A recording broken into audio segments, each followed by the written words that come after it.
छोटा सा छत्तीसगढ़ में, उसमें क्या हालत है सर, उसकी एक छोटी सी क्लिप है सर, अगर आप एक परमिशन दे। दुर्ग छत्तीसगढ़ में, पहले वो चला दो।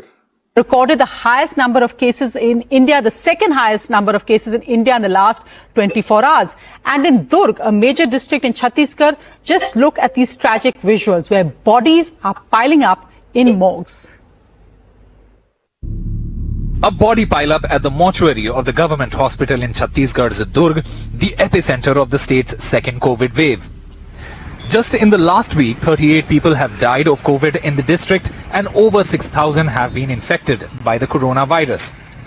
The mortuary at this 500-bedded government hospital in Durg has 8 freezers, but 27 bodies. Doctors say they are trying to hand them over to relatives soonest, but they simply cannot cope.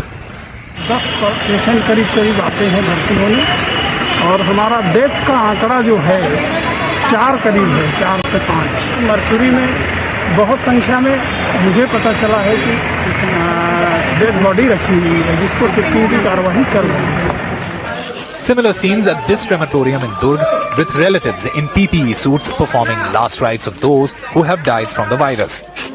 The visuals a rerun of last year's horror during the first COVID wave, when scenes like these were reported across the country. Worried over the rapidly worsening situation, the Chhattisgarh government has announced a full lockdown in Durg for a week starting next Tuesday. But it's not just Durg that is a worry. Cases across Chhattisgarh have risen 369% in 2 weeks, the second fastest in the country, and things only seem to be getting worse. With Somesh Patel in Durg, Usama Shab for NDTV. Sir ये दुर्ग है sir, Chhattisgarh में छोटा सा शहर है sir, तो वहाँ की स्थिति है सर जो दिखाई है सर। इसके अंदर छत्तीसगढ़ में भी केसेस बढ़े हैं सर, और उसका कारण है सर छत्तीसगढ़ में सर अब वैक्सीनेशन भी बहुत स्पीड से बढ़ने लग गया है सर।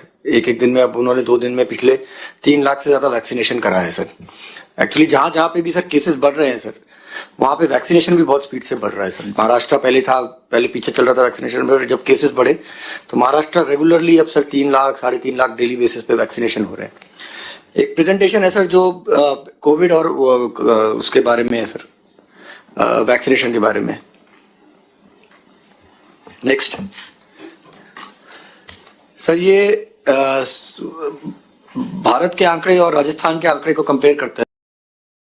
वाले आंकड़े तो सर क्यूमुलेटिव है सर, जो जिसको मैं बताना चाहता हूं सर, जो मेन इशू है सर हमारा, जो हमारा एक्टिव केस डबलिंग टाइम है सर, जो पहले एक बार 2000 दिन के आसपास पहुंच गया था, अब वो 244 दिन रह गया है सर। और भारत का डबलिंग टाइम जो है सर 127 दिन ही रह गया है मात्र। बाकी मृत्यु के हिसाब से सर राजस्थान ने बहुत अच्छी कंट्रोल करी है सर।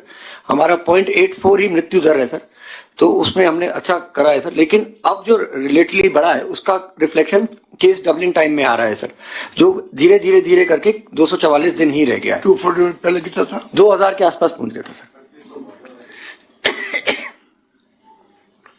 नेक्स्ट सर, ये वीकली पॉजिटिविटी है सर।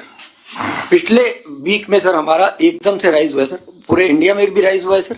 आप लास्ट 2 वीक का देख लें सर, लास्ट 2 वीक मतलब भारत का जो वीकली पॉजिटिविटी था तो वो 3.36 था, और हमारा उसके आधा था 1.78। और आज जो आया है सर भारत का 6.71 आया है, और हमारा जो वीकली पॉजिटिव आया लास्ट वीक का 3.71। दोनों जगह सर ये आंकड़ा डबल हो गया है सर, तो केसेस स्पीड से बढ़ने लग गए हैं सर। नेक्स्ट, ये सैंपलिंग है सर, जो हमारी सैंपलिंग पहले 17-18 हजार चल रही थी सर, वो फिर हमने मिड मार्च से बढ़ानी शुरू करी सर। जो बीच में जो नीचे गिर रहा है वो छुट्टी वाले दिन थे सर, होली वाले संडे वाले दिन। लेकिन अगर आप लास्ट के 3 दिन देखेंगे सर, 35,000 हुआ, फिर 36,600 हुआ, फिर 38,000। तो हमने जो 15 दिन पहले सैंपलिंग चल रही थी उसके डबल हमने अचीव कर लिया है सर। कल गुड फ्राइडे था सर, तो गुड फ्राइडे के कारण थोड़ा सैंपलिंग छुट्टी थी तो थोड़ा सा कम हुआ है सर, लेकिन फिर भी छुट्टी वाले दिन होते हुए भी सर इतना ड्रॉप नहीं आया जो पहले आता था। 26,000 सैंपलिंग कल भी हुई है सर, और आज हमें उम्मीद है हम लगभग सर 40,000 के आसपास हम कल सुबह तक आंकड़े आएंगे। कल हम लगभग 40,000 तक आंकड़ा पहुंचा देंगे सर। इसको हम धीरे करके सर बढ़ा रहे हैं, नेक्स्ट वीक में हम 45,000 तक ले जाना चाह रहे हैं सर इसको। नेक्स्ट, ये साप्ताहिक पॉजिटिविटी जिले वाइज है सर, और पिछले 4 हफ्ते में कैसे साप्ताहिक पॉजिटिविटी ग्रो करी है सर उसका आंकड़ा दिखाया है सर। जो लाल में जिले दिखाए गए हैं सर, वो जिले हैं जहां पे जो स्टेट की एवरेज से ज्यादा लास्ट वीक में साप्ताहिक पॉजिटिविटी आई है सर। अजमेर है, बांसवाड़ा है, 12 है सर। 12 पिछले कुछ दिनों के अंदर यहाँ पे केसेस बढ़ने शुरू हो गए सर। भीलवाड़ा है सर, चित्तौड़ है, डूंगरपुर है सर। डूंगरपुर के अंदर सर काफी केसेस ट्रैवलिंग की वजह से आए थे और काफी उन्होंने अच्छी वो कॉन्ट्रैक्ट ट्रेसिंग भी करी है। उन्होंने जो रोडवेज की जो प्राइवेट बसेस भी आती हैं उससे जो भी लोग आते हैं उनके भी नाम एड्रेस वगैरह लिए हैं और उससे भी वो कॉन्ट्रैक्ट ट्रेसिंग कर रहे हैं सर सबकी। जयपुर भी 3.54 हो गया है, हालांकि उससे कम है सर स्टेट के एवरेज से, लेकिन वो लगभग स्टेट के एवरेज पे है सर। नेक्स्ट, जोधपुर सर 6.54 हो गया है, कोटा 6.5। कोटा में पिछले 2 दिन में सर बहुत तेजी से ग्राफ बढ़ा है सर। राजसमंद सर पिछले 1 महीने से उसमें केसेस आते रहे हैं सर।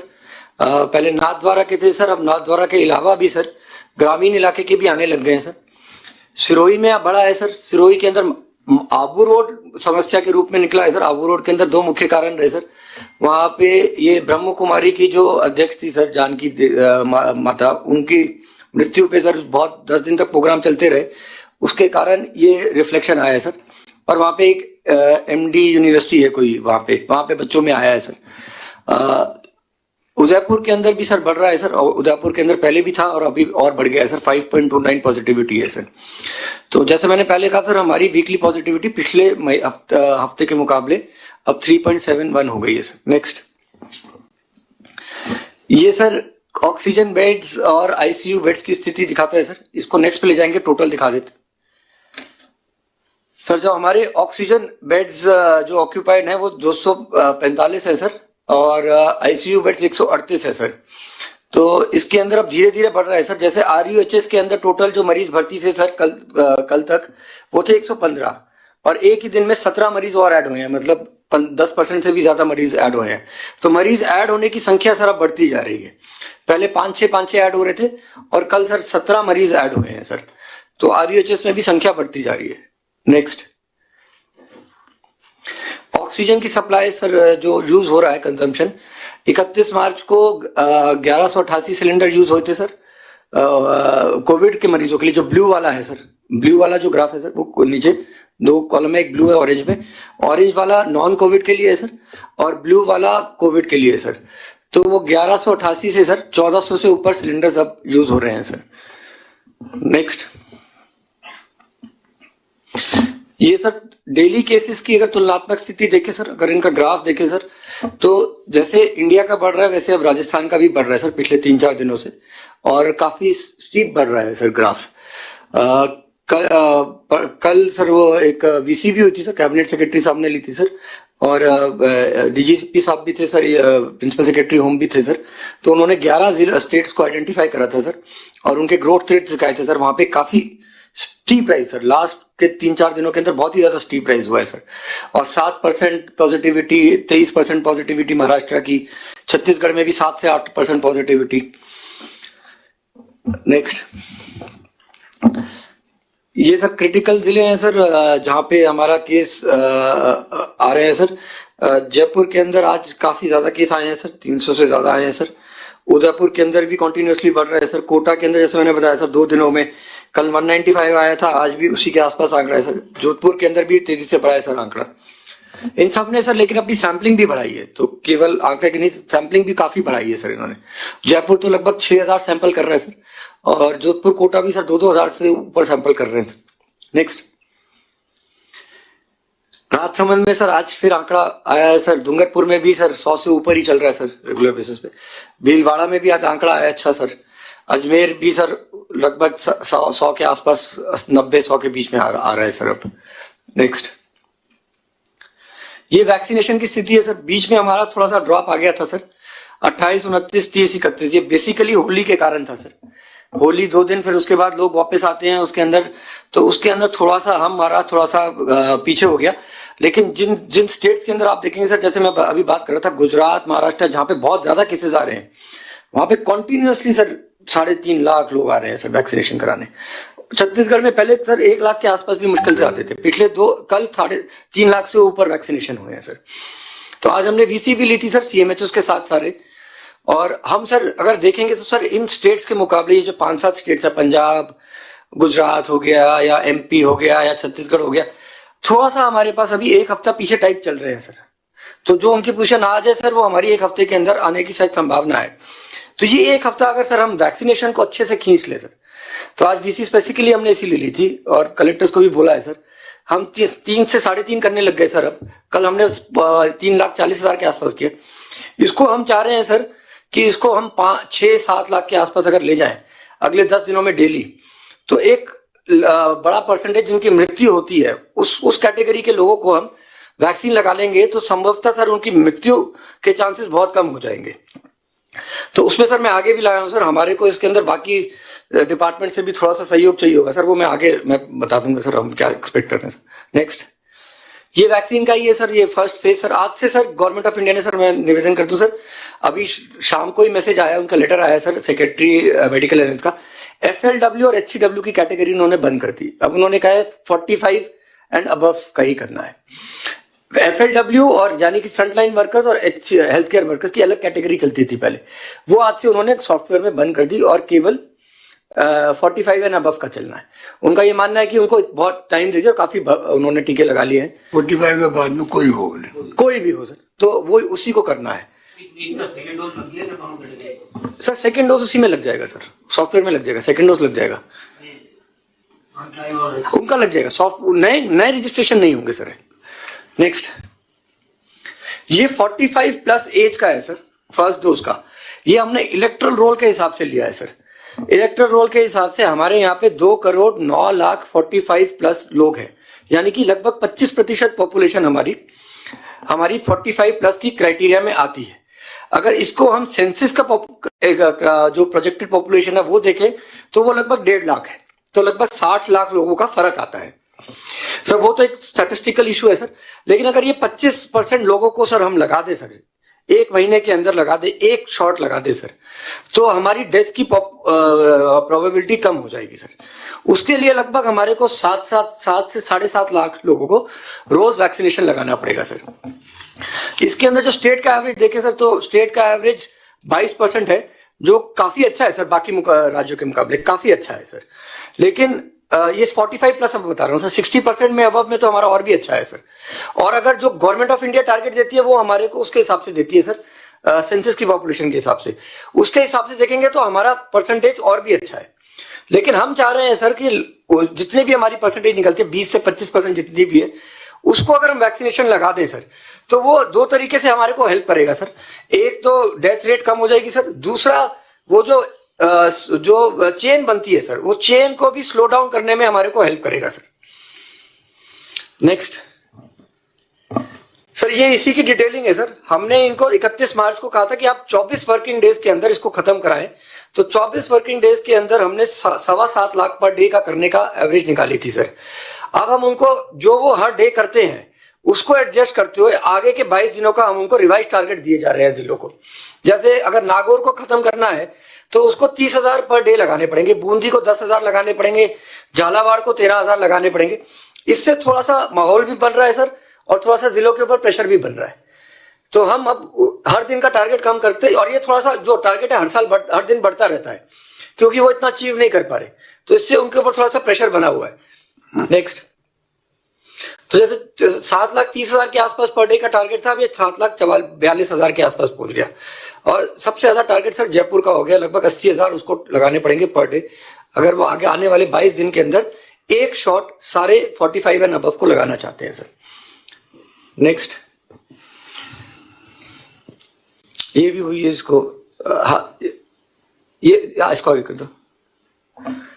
ये पर सेशन सर हमारे यहाँ पे कितने लोग आ रहे हैं सर, हम इसके भी पीछे पड़े हैं सर। जो आपने कहा था कि वैक्सीन वेस्ट नहीं होनी चाहिए क्योंकि बहुत बहुमूल्य है, तो इसको भी हम आज फिर हमने इनको बोला है कि एक सेशन के ऊपर आप 150 लोगों को बुलाओ कम से कम। आप सेशन इस तरह से प्लान करो कि 150 लोग आए, तो वैक्सीन का जो वेस्टेज है वो अपने आप बहुत कम हो जाएगी सर। 150 के ऊपर 4-5 वैक्सीन अगर वेस्ट भी होंगी सर, तो वो 2 या मैक्सिमम 1 या 2% बनता है सर। अगर जहां पे 50 लोग आएंगे सर, वहां पे अगर 5-6 वैक्सीन डोज वेस्ट होंगी तो वो 10% बन जाता है। तो वही हम सर इनको समझा रहे हैं कि पर सेशन प्लानिंग आप ऐसे करें कि ज्यादा लोग आए सर। तो इसके अंदर सर अब हमारे को फोकस अर्बन एरियाज पे करने की भी जरूरत है।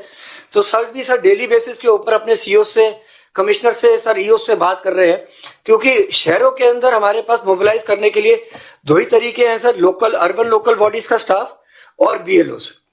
तो अर्बन लोकल बॉडीज का स्टाफ बहुत ज्यादा है सर, मैक्सिमम से मैक्सिमम अर्बन एरियाज के अंदर वो ही सर मोबिलाइज कर सकते हैं सर। नेक्स्ट, ये सर मैंने दोनों तरीके से अचीवमेंट दिखाया है सर। अगर हम इलेक्ट्रोल रोल से चलते हैं तो पिंक वाला है सर कॉलम हमारा, और उसके बगल में जो येलो वाला कॉलम है वो अगर स्टैटिस्टिकल डिपार्टमेंट यानी कि सेंसस का डेटा लेते हैं और जो गवर्नमेंट ऑफ इंडिया ले रही है उससे अगर चलते हैं तो वो दिखाया है सर। नेक्स्ट दिखाना। तो 22% उससे हुआ है सर इलेक्ट्रोल रोल से अगर चलते हैं, और 31% 45 ईयर्स एंड अबव का हमने अचीवमेंट, यानी कि लगभग 1/3 हमने अचीवमेंट कर लिया है सर 45 एंड अबव का। तो अगर हम जो गवर्नमेंट ऑफ इंडिया हमने हमारे को टारगेट दे रखा उससे अगर हम चेक करते हैं तो। नेक्स्ट सर, ये कुछ रिक्वेस्ट है सर जो डिस्कशन के लिए सर मैं करना चाहता हूं सर। एक सर, जो अर्बन एरियाज के अंदर सर जो नाइट कर्फ्यू के टाइमिंग और किस एरिया में करना है, अर्बन एरियाज के ग्रामीण में नहीं, वो पावर सर कलेक्टर्स को दे दें सर। उसमें हम एक मिनिमम ले कर दें कि सर 8 बजे से पहले नहीं जाएगा, मतलब 8 का 7 ना करें, लेकिन 8 तक तो कलेक्टर्स को एक बार पावर दे दें सर, जहां पे उसको लगे उसको करने की जरूरत है सर अर्बन एरियाज में। क्योंकि ये चेंज हो रहा है सर। जैसे पहले नाथद्वारा में था सर, हमने वहां से अब फिर दूसरे जगह पे हो गया। जैसे सिरोही के अंदर आबू रोड आया सर, अब वो दूसरी जगह पे भी जाना शुरू हो गया। तो ये टाउन्स भी चेंज हो रहे हैं सर। कहीं पे अगर कंट्रोल होता है तो अर्बन वो उस एरिया में सर चाहे तो कलेक्टर नाइट कर्फ्यू हटा भी दे। तो इंस्टेड की सर हम स्टेट लेवल पे एक ये रिक्वेस्ट थी सर। एक सर, रेस्टोरेंट्स के लिए जो कर्फ्यू में रिलैक्सेशन है सर वो 15 अप्रैल तक बंद कर दें। हालांकि उनको सर क्या कहते हैं, टेक अवे चालू करने थे सर। एक टाइम के बाद टेक अवे तो करते रहते कॉन्टिन्यूस बेसिस पे, लेकिन इनको भी सर 15 अप्रैल तक किसी टाइम लिमिट के टाइम पे बंद करने का सर इसके निर्देश जारी करने की जरूरत है सर। एक, मार्केट्स के अंदर सर स्ट्रिक्ट एक्शन फाइन्स के ऊपर करने की जरूरत है सर। और जो ज्वाइंट टीम बनी है सर, साराज ने बहुत सर सारे जिला प्रशासन को, सारे पुलिस को सर, सीएस सर ने केवल इसी काम में सुबह से शाम तक लगाया है, उसका बहुत अच्छा रिजल्ट आया है सर। सीएस सर ने सर आज सारे कलेक्टर्स को सैटरडे को सर जो थीम देते हैं कि एक चीज आपको चेक करनी है, तो आज सारे कलेक्टर्स को सर और उसके साथ एसपी, मेडिकल टीम वगैरह सबको इसमें लगाया है सर। तो उन्होंने सर आज बहुत अच्छी मेहनत करी और उसका सर को उन्होंने व्हाट्सएप भी भेजे है, जो सर ने मेरे साथ भी शेयर करे हैं सर।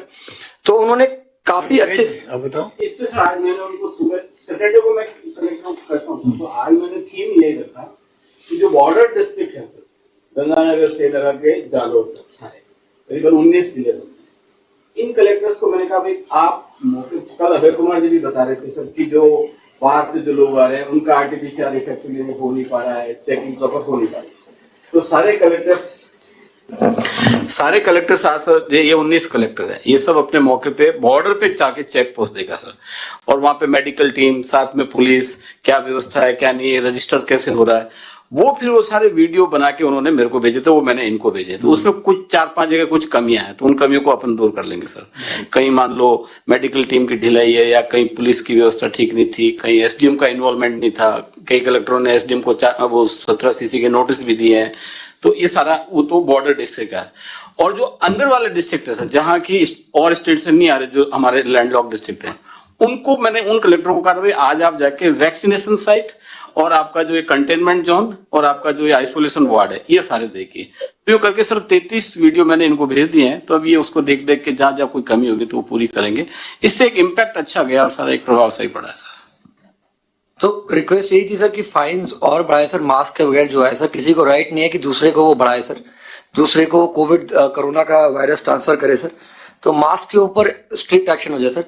सर मेलेज और हटवाड़ा सर 15 अप्रैल तक एक बार रुकवा दे सर, मेरी रिक्वेस्ट है सर, 15 अप्रैल तक रुकवा दे सर। क्योंकि अभी जो हुआ है सर, होली के टाइम पे बहुत लार्ज स्केल पे मूवमेंट हुआ है सर, और होली भी मनाई है और बीच में फेस्टिवल्स भी बहुत सारे आए सर। होली यहाँ पे राजस्थान में चलती भी बड़ी लंबी है, वो वैक्सीनेशन में भी दिखाई दिया, और उसमें भी जैसे रंग पंचमी होता है सर, और आज में होता है रंग सप्तमी भी होता है।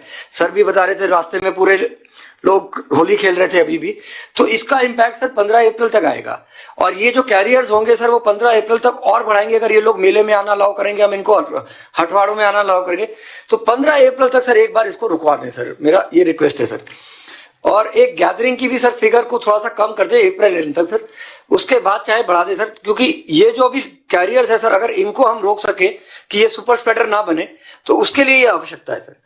एक पॉइंट लास्ट में मैं ये चाह रहा हूं सर कि रिक्वेस्ट है सर मेरी कि ये सारे डिपार्टमेंट्स को एक बार सर बोल दे सर कि अपने 45 ईयर्स एंड अबव के सारे एम्प्लॉयज, क्योंकि हमारे एम्प्लॉयज भी जो हैं वो पब्लिक के कॉन्टैक्ट में बहुत आते हैं, किसी को अनजाने में जाने में अनजाने में अगर वो कोविड का कैरियर है तो वो स्प्रेड कर सकता है, तो उनको मोटिवेट करके सर सारे डिपार्टमेंट्स अपने डिस्ट्रिक्ट लेवल ऑफिसर्स के माध्यम से सबका अगले 2-3 दिनों के अंदर वैक्सीनेशन करा दे। और ऐसे ही सर कंसर्न डिपार्टमेंट से रिलेटेड जो एसोसिएशंस है, सपोज ट्रांसपोर्ट डिपार्टमेंट है सर, वो ट्रांसपोर्ट एसोसिएशंस को बुला ले, बस एसोसिएशंस को बुला ले, उनके 45 आवर्स कंडक्टर्स, ड्राइवर्स, या होटलियर्स के एसोसिएशन को टूरिज्म वाले बुला ले, रेस्टोरेंट के एसोसिएशन, क्योंकि वो वेटर्स वगैरह जो भी होते हैं वहां पे जो भी स्टाफ करते हैं वो तो आता ही है सर पब्लिक के कॉन्टैक्ट में। ऐसे मदरसा है सर, मदरसा के अंदर जो भी टीचर्स वगैरह है या जो भी सर, सारे डिपार्टमेंट अपने कंसर्न उनको बुला के अगले 2-3 दिन के अंदर उन 45 ईयर्स एंड अबव के सबका वैक्सीनेशन करा दे सर। तो ये एक रिक्वेस्ट है सर, उससे सुपर स्प्रेडर जो बनते हैं सर वो शायद कम हो जाए सर। मेरी तरफ से इतना ही था सर रिक्वेस्ट। ठीक है। और ये एक है सर, ये मैं दिखाता हूँ सर, मुंबई ने ये फिर शुरू कर दिया सर सिस्टम, वो अब नाम से नहीं लिखाते सर। मुंबई पुलिस अब घरों के बाहर इस तरीके का भी लगा रही है सर, ये बस जानकारी के लिए सर। अभी हमारे यहाँ पे ऐसी स्थिति नहीं आई है कि हम ऐसे घरों के बाहर पर्चियां लगाए सर, जो हम पहले लगाते थे, लेकिन मुंबई में ये फिर शुरू हो गया है सर। वो किसी बिल्डिंग के बाहर या फ्लोर के बाहर लगा देते हैं कि ये कंटेनमेंट एरिया है और इसके अंदर एंट्री अंदर जाना वाला। पहले जैसे हम घरों के बाहर लगाते थे उसका विरोध हुआ था तो हमने उसको विड्रॉ कर लिया था। दिल्ली में घर के बाहर लगाते हैं, उसके अंदर सुप्रीम कोर्ट ने ऑर्डर करता था अगर आपको करना है इसको तो डिजास्टर मैनेजमेंट अथॉरिटी को उसके अंदर एक आदेश जारी करना पड़ेगा अलाउ करने के लिए, उसके बगैर आप नहीं करें इसको। वीरेंद्र सिंह जी नमस्कार सर। नमस्कार सर, ये जो स्थिति है अपन देखें कुछ दिनों की, तो अब एक तरह से इंडिया के जो हाईएस्ट फिगर थे वो 98,000 थे और कल के जो अपने इंडिया के थे वो 90,000 थे और जो डेथ थी वो 713 थी। तो यदि अपन एक तरह से पीछे जाएं कि जब 90,000 पेशेंट थे कोविड के इंडिया में, उस वक्त डेथ कितनी थी, तो वो करीब 1000 के करीब आती हैं।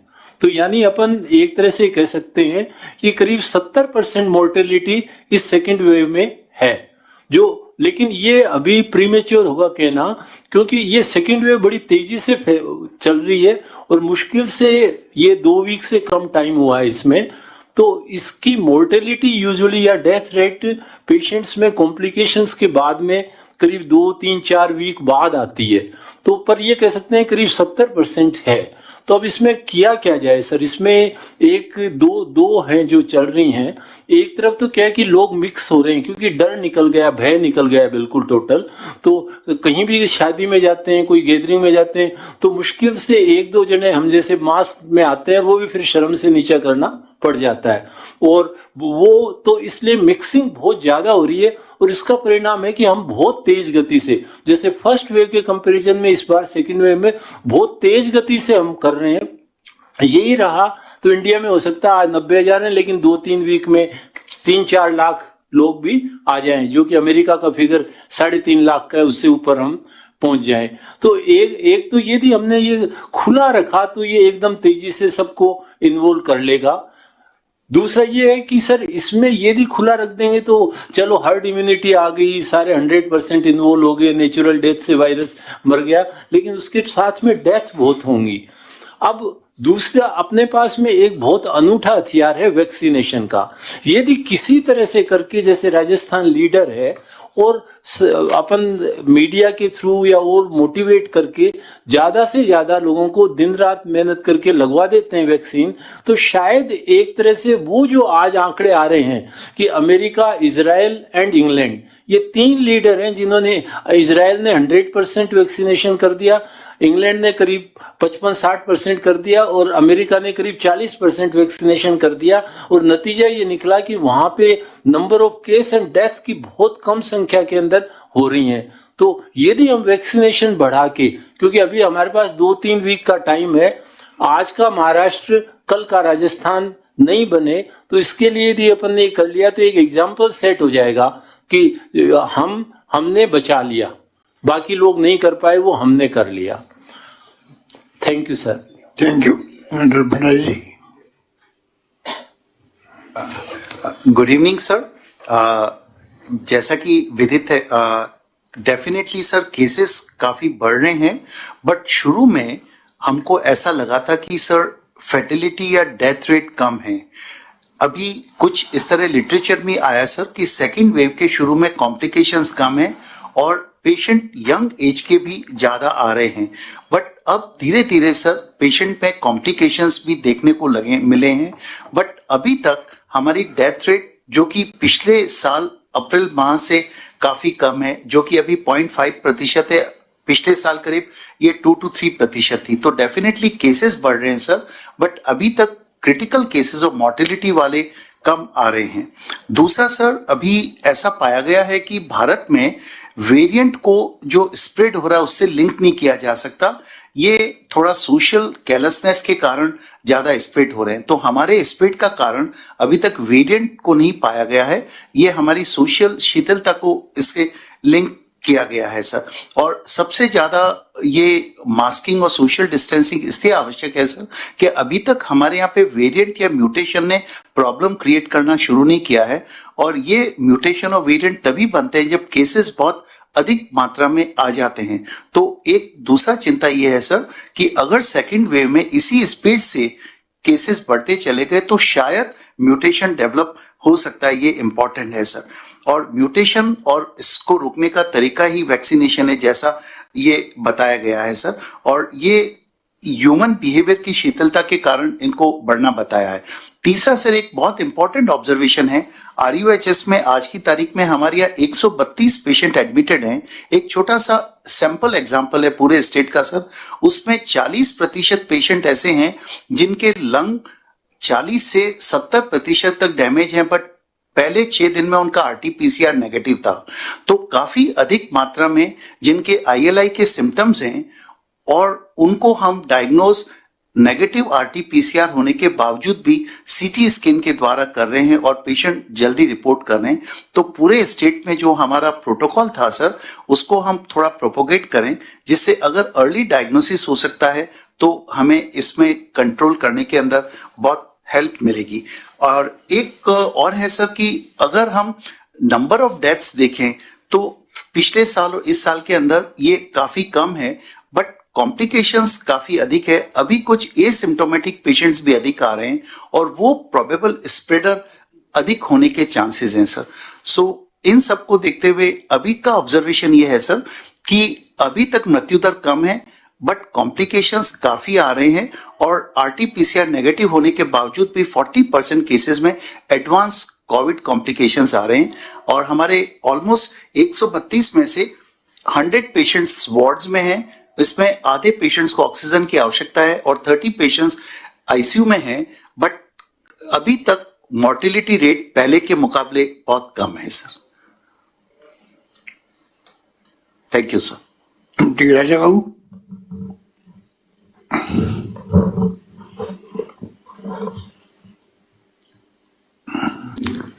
नमस्कार सर। नमस्कार सर, निवेदन है कि अगर साइंटिफिकली देखें तो पॉजिटिव केसेस फास्ट रफ्तार से बढ़ रहे हैं, इसकी प्राइस है, R फैक्टर भी इन्फेक्टिविटी का जो बढ़ रहा है, डबलिंग टाइम कम हो रहा है, ग्रोथ रेट बढ़ रही है। ये सब सजेस्ट करते हैं कि सेकेंड वेव का फास्ट स्प्रेड हो रहा है, जो कि बहुत खतरनाक है, जिसके मेन कारण साहब जो मुख्य कारण है वो सर ये है कोविड एप्रोप्रिएट बिहेवियर की पालना नहीं करना। ये सबसे मुख्य कारण है सर। ये पहले भी अपन ने सारा डिस्कस किया था। जो मूल मंत्र है, जो कि बचाव ही उपचार है, इस कंसेप्ट का जो मूल मंत्र है वो यही है सर कि कोविड एप्रोप्रिएट बिहेवियर की पालना कराएं सर। ये सबसे इंपॉर्टेंट है सर। इसमें सख्ती जितने भी कर सकते हैं वो मेरा निवेदन है कि करना चाहिए सर। दूसरा सर, इसका फैलने का कारण है म्यूटेशन। म्यूटेशन सर, ये यूनाइटेड किंगडम का जो 1.1.7 करके एक म्यूटेशन वेरिएंट है और एक ब्राजील का है और साउथ अफ्रीका का है। ये 40 से 70% ज्यादा इन्फेक्शन को स्प्रेड करते हैं नॉर्मल वायरस से। सर, पूना की एक स्टोरी है, जो पूना की रियल स्टोरी, वो ये है कि पूना में क्या हुआ कि जिस पॉपुलेशन को इन्होंने एग्जामिन किया तो 50% में एंटीबॉडी बन चुकी है सर पिछली बारी फर्स्ट वेव के अंदर, और काफी लोगों को इम्यूनाइज भी कर चुके हैं। फिर भी सबसे ज्यादा पॉजिटिव केस सेकेंड वेव में पूना से ही आ रहे हैं, जिसका कारण है म्यूटेशन वेरिएंट, जो कि डबल म्यूटेशन वेरिएंट है। जो वायरस है उस एक वायरस में डबल म्यूटेशन होता है, जो कि बहुत फास्ट स्प्रेड करता है, बहुत फास्ट स्प्रेड करता है। इसलिए हमारे यहाँ भी जितने पॉजिटिव केसेस आते हैं उसका मिनिमम 5% हमको सैंपल भेजना चाहिए सीक्वेंसिंग के लिए, ताकि हम म्यूटेशन के बारे में हमारी अवेयरनेस अपडेटेड रहे कि हमारे यहाँ डबल म्यूटेशन या कोई imported mutation UK, Brazil, south Africa या लोकल म्यूटेशन तो नहीं हो रहा है। ये बहुत जरूरी है। दूसरा मूल मंत्र जो है, जो फास्ट इम्यूनाइजेशन, जैसा सेक्रेटरी साहब ने बताया कि अब हमने बहुत ज्यादा फास्ट कर दिया है और ज्यादा से ज्यादा लोगों को कवर करेंगे।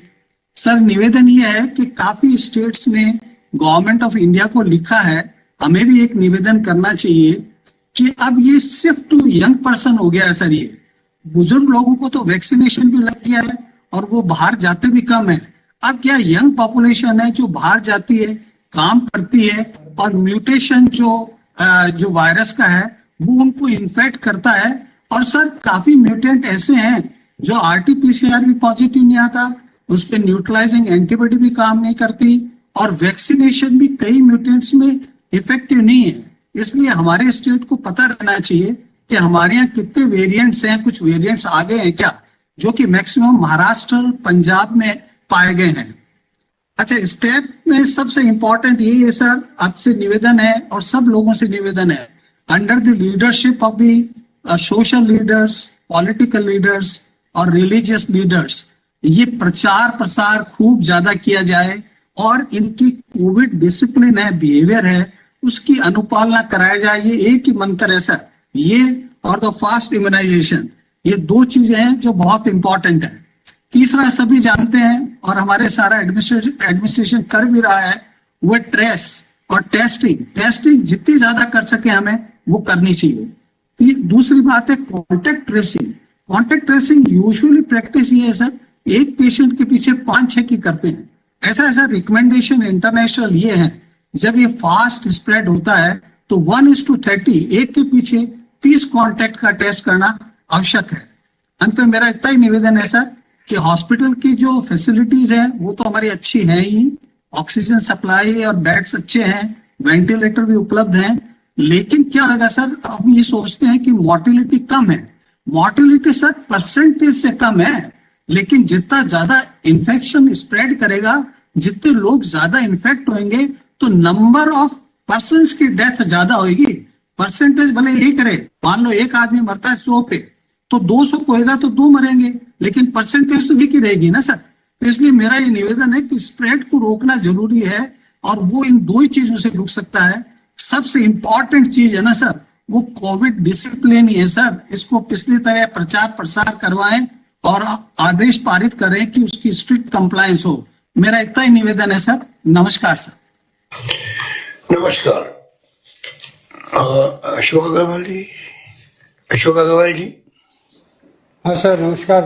मैं बोलना चाह रहा हूँ कि कोविड वायरस से हमें लड़ना भी पड़ेगा और बचना भी पड़ेगा। तो लड़ने की जो प्रक्रिया लास्ट ईयर राजस्थान में जिस ढंग से केसेस से को निपटाया गया था, जिस तरह से काम किया गया था, कि बहुत बढ़िया ढंग से हुआ था राजस्थान में, इसी के कारण राजस्थान में मोर्टेलिटी बहुत कम हुई थी। वो तो हमें बखूबी आता है और वो अभी हो भी रहा है। असली बात है इससे बचने की, और इसके लिए मेरे सब लोगों ने जो बात कही वही बात कर रहा हूँ, लेकिन उस पर हट के कहना चाहता हूँ मैं कि जो बचने की जो टीम है और बचाने की जो टीम है और लड़ने वाली टीम है, दोनों टीम अलग अलग होनी चाहिए। बचाने के लिए एक तो मास्क, दूरी और ये सारे व्यवस्था करनी पड़ेगी, दूसरी है वैक्सीन की।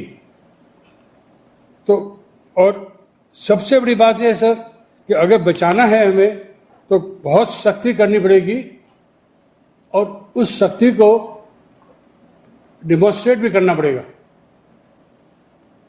मैं जैसे टीवी में देखता हूं, अखबार में पढ़ता हूं, बहुत सारे स्टेट के सीएम बोलते हैं कि हम सख्ती करेंगे, करते नहीं हो, सिर्फ बात कर रहे हैं।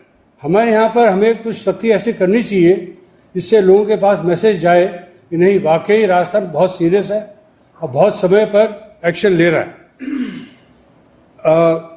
हेल्थ सेक्रेटरी साहब ने कहा था कि अभी 5 लाख वैक्सीन पर डे का लक्ष्य रख रहे हैं, उसको 7.5 लाख करने की जरूरत है।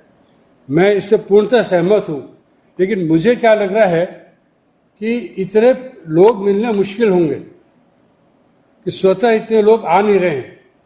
जहां पर हेल्थ वर्कर्स, फ्रंटलाइन वर्कर्स ही नहीं आ रहे हैं, अपने टीचर्स ही नहीं आ रहे हैं, तो वहां पर लोग स्वतः आएंगे नहीं। तो इसके लिए सबसे जरूरी है कि बहुत ज़बरदस्त पब्लिसिटी होनी चाहिए और लोगों को बुलाना चाहिए, या तो घर से निकाल कर लाना चाहिए या उनके घर के पास के सेंटर पे जाना चाहिए। जो कि मैं कह रहा हूं कि राजस्थान में मैं कुछ गांव में गया था, कुछ जगह मैंने बातचीत की थी, गांव-गांव में वैक्सीनेशन हो रहा है। ये बहुत यूनिक बात है कि दूर दराज के गांव में टीम प्राइमरी हेल्थ सेंटर से जाकर वैक्सीन लगा रही है। इस तरह के काम को बहुत तेजी से करना पड़ेगा, और अगर पब्लिसिटी नहीं होगी तो मुझे लगता है कि हफ्ते 10 दिन बाद लोग आने कम हो जाएंगे। आज भी अपने देख रहे हैं कि प्रति सेंटर में 100 लोग आ नहीं रहे, 50 आ रहे हैं, 60 आ रहे हैं, 70 आ रहे हैं। वो इसीलिए आ रहे हैं कम क्योंकि वहाँ पर कुछ पब्लिसिटी कमी है कि लोगों का मानसिकता बन नहीं रही है उसमें जाने के लिए। एक दो बात और है सर कि जीनोमिक सीक्वेंसिंग, ये हमें वाकई पता नहीं है हमारे यहाँ कि कौन से वायरस घूम रहे हैं। पूरे हिंदुस्तान में जितने अभी तक इन्फेक्शन हुए हैं उसके 0.1% की ही स्टडी हुई है। उस पर राजस्थान स्पेसिफिक कितनी स्टडी हुई है ये हमें मालूम नहीं है। ये जेनेटिक स्टडी करना बहुत ज़रूरी है, नहीं तो अचानक से हम देखेंगे कि बहुत सारे केसेस हो रहे हैं राजस्थान में और हम संभाल नहीं पाएंगे। इसकी एक लेबॉर्ट्री राजस्थान में भी होनी चाहिए।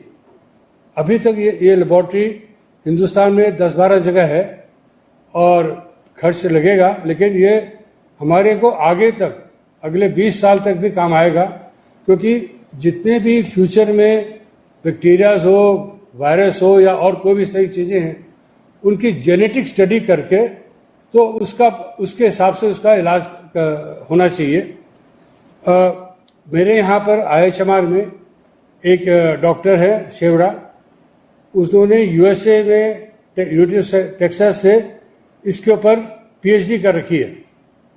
तो अगर डॉक्टर सुधीर भंडारी उनकी टीम मुझे कहेंगे तो उनको मैं यहाँ पर लगा दूंगा कि जेनेटिक स्टडी कर या जो डेटा अपने पास जेनेटिक स्टडी के आ रहे हैं उससे निष्कर्ष निकाला जाए कि राजस्थान के किस एरिया में इस तरह के केसेस हो रहे हैं। बस मुझे सर इतना ही कहना है कि सर सख्ती करना ही जरूरी नहीं है, उसका डेमोन्स्ट्रेशन करना भी बहुत जरूरी है। धन्यवाद। धन्यवाद आपका। डॉक्टर रमन शर्मा जी नमस्कार सर। नमस्कार सर। एक तो सर एक क्लिनिकल प्रैक्टिस में ये देखा गया है sir, first dose of vaccine और सेकेंड डोज ऑफ वैक्सीन के बाद भी कुछ पॉजिटिव आ रहे हैं। तो एक तो ये एम्फसाइज करना पड़ेगा कि सर वो जो पॉजिटिविटी है वो सिर्फ थ्रोट में है। बेसिकली वैक्सीन का काम जो है वो जनरल इम्यूनिटी जो कि लोअर रेस्पिरेटरी इन्फेक्शन करते हैं सर, उसको बचाना है। तो वो 95 से 100% तक इफेक्टिव है कि उसमें निमोनिया से बच जाएंगे। पर एक तरफ से थोड़ा भ्रम फैल गया है कि सर वैक्सीन के बाद भी हम पॉजिटिव आए हैं, तो इस तरह से अपने को ये देखना है कि सर इसमें कोई वो चिंता की बात नहीं है, क्योंकि और वैक्सीनेशन लगाने के बाद और भी इंपॉर्टेंट मास्किंग बहुत जरूरी है सर, क्योंकि ये थ्रोट टू थ्रोट ट्रांसमिशन जो है, लोकल एंटीबॉडी जो है वो थ्रोट में वो नहीं बन पाती, और वैक्सीनेशन के बाद भी throat to throat transmission, man to man transmission sir possible है ये। सर दूसरी चीज सर वो सुपर स्प्रेडर की बात, पहले जब लॉकडाउन था तब सुपर स्प्रेडर मार्केट वाले, सब्जी वाले, धोबी, ये लोग थे। आज की तारीख में सर सुपर स्प्रेडर है यंगस्टर्स, जो कैफेस वगैरह सारे खुले हुए हैं, वहां पे खूब सर काफी लोगों इकट्ठे हो जाते हैं, और ये यंगस्टर्स ज्यादातर एसिम्प्टोमेटिक होती है, तो इनका सर बहुत ज्यादा रोल है एसिम्प्टोमेटिक लोगों का फैलाने में। तो इसमें सर कर्टेन डाउन थोड़ा करना चाहिए सर। और हेल्थ सेक्रेटरी साहब ने जैसे बताया जो स्टेप्स हैं सर, अभी तक वो सर कहें तो सर इतना स्ट्रिक्टली नहीं फॉलो हो रहा सर, मास्किंग और एक पनिशेबल ऑफेंस है अगर ये, तो प्यूनिटिव एक्शन बहुत अच्छे स्तर पे नहीं हो पाया सर। तो जैसे सब्जी मंडी है सर, फल मंडी है, रेस्टोरेंट्स हैं, और वहां बाहर खड़े होके लोग इकट्ठा होके इस तरह से सर भीड़ कर रहे हैं, तो एक वो फोकस भी करना चाहिए सर, इसमें अपने को स्ट्रिक्टनेस लानी पड़ेगी सर। सब्जी मंडी खासकर देखा जाए तो सर वहां कोई भी बिल्कुल मास्क नहीं लगा रहे हैं सर, तो ऐसा एक टास्क फोर्स बन जाए सर, जो कि ये जाके सुबह से दोपहर तक रेड करे, शाम तक जब तक मंडी चल रही है या कुछ रेस्टोरेंट्स हैं, तो वो एक sir satellite target group task force बन जाए, जो जाके इनके against punitive at the spot punitive action लेवे, जिससे कि लोगों में थोड़ा सा भय उत्पन्न हो सर। और सर एसिम्प्टोमेटिक की बात तो है ही सर, यंगस्टर बहुत एसिम्प्टोमेटिक हैं, और इनमें सबसे इंपॉर्टेंट कॉन्टेक्ट ट्रेसिंग बड़ी मुश्किल हो जाती है सर एसिम्प्टोमेटिक इंडिविजुअल में, तो वो घूम रहा है सर आराम से। सबसे सर बाद में बात कर रहा हूं सर, तो पुणे में काफी ज्यादा एकदम से, महाराष्ट्र में सबों को पता है सर बहुत ज्यादा फैला है, तो अपने ये स्थिति ना आए कि अपने को लॉकडाउन पुणे में सर, जब लास्ट मोमेंट पे उन्होंने अभी कल या परसों 6 PM to 6 AM का लॉकडाउन किया, सारे मॉल्स बंद हो गए, सारे रेस्टोरेंट्स बंद हो गए, सारे बाजार बंद हो गए, तो सर इससे पहले कि अपन ऐसी स्थिति में पहुंचे, क्योंकि ये बड़ा सर ये इम्पोज करना जो लार्जर आवर्स का लॉकडाउन जो है इम्पोज करना बड़ा मुश्किल टास्क है, हरक्यूलियन टास्क है सर, बिजनेस कम्युनिटी बहुत अफेक्ट होती है, पर अगर अपन अभी से ध्यान देंगे तो आई थिंक ये स्थिति पुणे वाली स्थिति नहीं आएगी सर। और दूसरा सर वैक्सीनेशन, लास्ट टाइम भी बात हुई थी सर कि इसको अपन को सर बहुत अच्छी तरह से मीडिया के थ्रू, डॉक्टर वीरेंद्र सिंह जी ने भी कहा कि उसको एक जन अभियान की तरह ले लेना चाहिए सर, पूरा जैसे अपन ने पहले टेस्टिंग और कॉन्टेक्ट ट्रेसिंग का किया था सर। सर धन्यवाद सर। थैंक यू, धन्यवाद आपका। डॉक्टर अभिषेक अग्रवाल जी। नमस्कार सर। नमस्कार। जिस तरह से केसेस बढ़ रहे हैं पिछली बार अपने देखा था कि नवंबर माह के अंदर 3000 केस एक दिन के अंदर आए थे, तो उस समय सर जो डबलिंग टाइम था कि जो नए केस आने का था वो 20 से 25 दिन में केस डबल हो रहे थे, लेकिन अब जो वेव आ रही है सेकंड वेव सर, इसमें 8 से 10 दिन के अंदर केसेस डबल हो रहे हैं। तो सर जो पुराना अपना पीक था 3300 केस का, वो मुझे लगता है कि सर अपन 15 अप्रैल तक अपने 3000 से ज्यादा केसेस आने की संभावना है सर, और इसी हिसाब से अगर चलता रहेगा तो 15 मई के आसपास आप जो कि सेकेंड वेव में देखा गया है वर्ल्ड ओवर कि जो फर्स्ट वेव की तुलना में 2.5 से 3 गुना ज्यादा केसेस आते हैं पर डे, तो हो सकता है सर 10,000 से ऊपर केस आपके 15 मई तक आ जाए। तो इस एस्टिमेट को ध्यान में रखते हुए अपने को इंफ्रास्ट्रक्चर को सर वापस मजबूत करना पड़ेगा, जो पुराने प्रोटोकॉल से जो कोविड हॉस्पिटल, कोविड बेड जो अपने पहले निर्धारित किए थे, तो उन सबको चरणबद्ध तरीके से अपने को सर वापस रिक्रूट करना पड़ेगा। जो प्राइवेट हॉस्पिटल्स में जो बेड्स थे वो भी रिक्रूट करने पड़ेंगे। कुछ हॉस्पिटल जो पहले कोविड हॉस्पिटल थे अब नॉन कोविड हो गए, तो उनको भी समयबद्ध तरीके से अपने को सर वापस कोविड हॉस्पिटल्स के रूप में परिवर्तित करना पड़ेगा। बाकी सर इसके अलावा जो अपना वैक्सीनेशन है उसको इम्प्रूव करने की जरूरत है सर। बाकी कंप्लीट लॉकडाउन मुझे लगता नहीं कि सर एक अभी प्रैक्टिकल सॉल्यूशन है, तो बस यही कहना है सर। धन्यवाद सर। थैंक यू, धन्यवाद। डॉक्टर बनर्जी साहब। सर नमस्कार सर।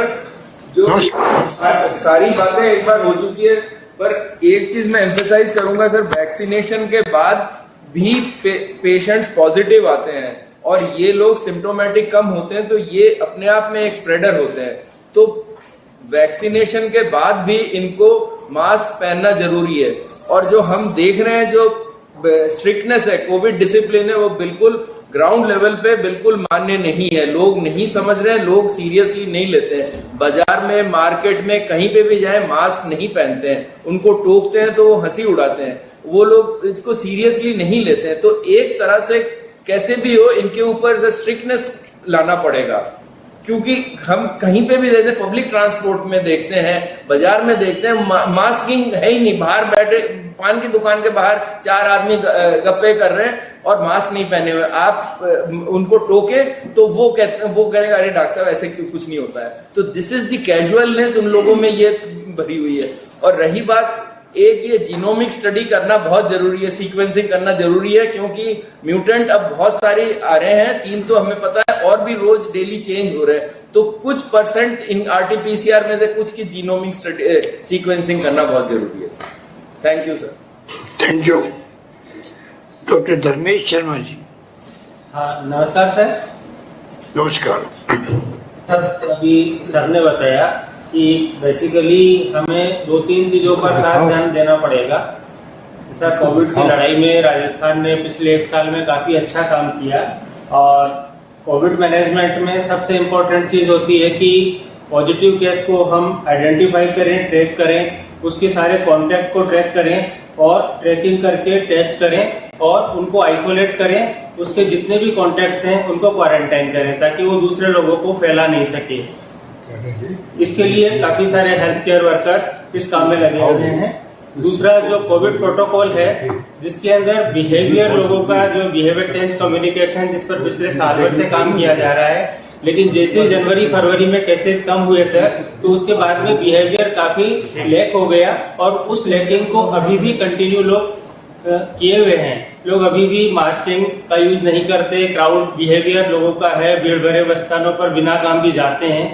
तो इस पर थोड़ा सा रेस्ट्रिक्शंस और स्ट्रिक्टनेस की जरूरत है कि कोई भी आदमी बिना कार्य घर से बाहर नहीं निकले। जैसा लास्ट ईयर हमने चेक किया था कि बिना काम किसी को भी बाहर निकलने से रोका था, तो उसी तरीके से हमें काम करना पड़ेगा। तीसरा वैक्सीनेशन का, जैसा अभी सभी लोगों ने बताया कि वैक्सीनेशन कवरेज जितना ज्यादा हम करेंगे उतना ही हम अपनी पॉपुलेशन को इस कोविड से बचा लेंगे। उसमें 2 चीज को काफी इम्पोर्टेंट है। पहला है हेल्थ केयर वर्कर्स का सर मोटिवेशन लेवल बिल्कुल बना रहे, क्योंकि लगातार साल भर से कोविड से लड़ाई में और वैक्सीनेशन कवरेज के अंदर हेल्थ केयर वर्कर्स ने बहुत अच्छा काम किया है। तो इसलिए चाहे आपके द्वारा, संदेश के द्वारा या किसी भी तरीके से हमारे health care workers, specially nursing staff और डेटा एंट्री ऑपरेटर जो इस काम में लगे हुए हैं, उनको थोड़ा सा मोटिवेशन मिले कि यू आर द वर्कर, जिसकी वजह से राजस्थान इस कोविड प्रॉब्लम से आउट होगा, कोविड को हराने में सक्षम होगा। और दूसरा, चूंकि अभी जैसा अशोक अग्रवाल साहब ने कहा था कि हमारा टारगेट है कि 6 से 7 लाख लोगों को हम वैक्सीन दे दें, लेकिन लोगों का वैक्सीनेशन सेंटर पर आना बहुत जरूरी है। उसके लिए हमें सोशल ग्रुप्स को इन्वॉल्व करें, प्राइवेट फर्म्स, पॉलिटिकल जो लीडर्स हैं उनका इन्वॉल्वमेंट करके लोग वैक्सीनेशन के लिए आए। तीसरा, वैक्सीनेशन सेंटर्स में भी हम ब्लॉक लेवल और डिस्ट्रिक्ट लेवल पर भी रीऑर्गेनाइजेशन भी कर सकते हैं कि कुछ सेंटर्स है जहां पर 40-50 लोग आ रहे हैं, लेकिन सब कुछ सेंटर्स ऐसे हैं जिनमें आज एक सेंटर्स पर 550 लोगों का वैक्सीनेशन हुआ। हमारे एसएमएस के 16 सेंटर्स में से 3 सेंटर्स ऐसे हैं जिस पर एक पे 300 से ज्यादा, 2 पर 200 से ज्यादा वैक्सीनेशन हुआ, लेकिन कुछ सेंटर्स ऐसे जहां पे कम भी हुआ। तो जहां कम हुआ उनको हम थोड़ा सा रीऑर्गेनाइज करें, या जहां पर ज्यादा हो रहा है वहां पर साइट्स बढ़ा दें। तो उस तरीके से हम वैक्सीनेशन कवरेज को बढ़ाएं। वैक्सीनेशन कवरेज बढ़ाने के साथ लोगों को, जैसे यहाँ पर एसएमएस में हर वैक्सीनेशन के बाद हम लोगों को कहते हैं कि आपको मास्क लगाना है और ये जो प्रोटोकॉल है, कोविड प्रोटोकॉल, इसको फॉलो करना है। इसके पीछे रीजन, जिसे भंडारी साहब ने भी उसको बताया है कि ये इन्फेक्शन को हो सकता है नहीं रोके, लेकिन सीवियरिटी को रोकेगा। तो वैक्सीनेशन के बाद भी आपका जो थ्रोट है उसके अंदर इन्फेक्शन हो सकता हो, लेकिन आप सीवियर नहीं होगा, हॉस्पिटलाइजेशन नहीं होगा। तो इसके लिए वैक्सीनेशन के बाद भी हमें मास्किंग के बारे में, सोशल डिस्टेंसिंग के बारे में उनसे बात लगातार करनी पड़ेगी और निश्चित रूप से हम इस काम में सक्षम होंगे और राजस्थान कोविड को हरा पाने में सक्षम होगा। धन्यवाद सर।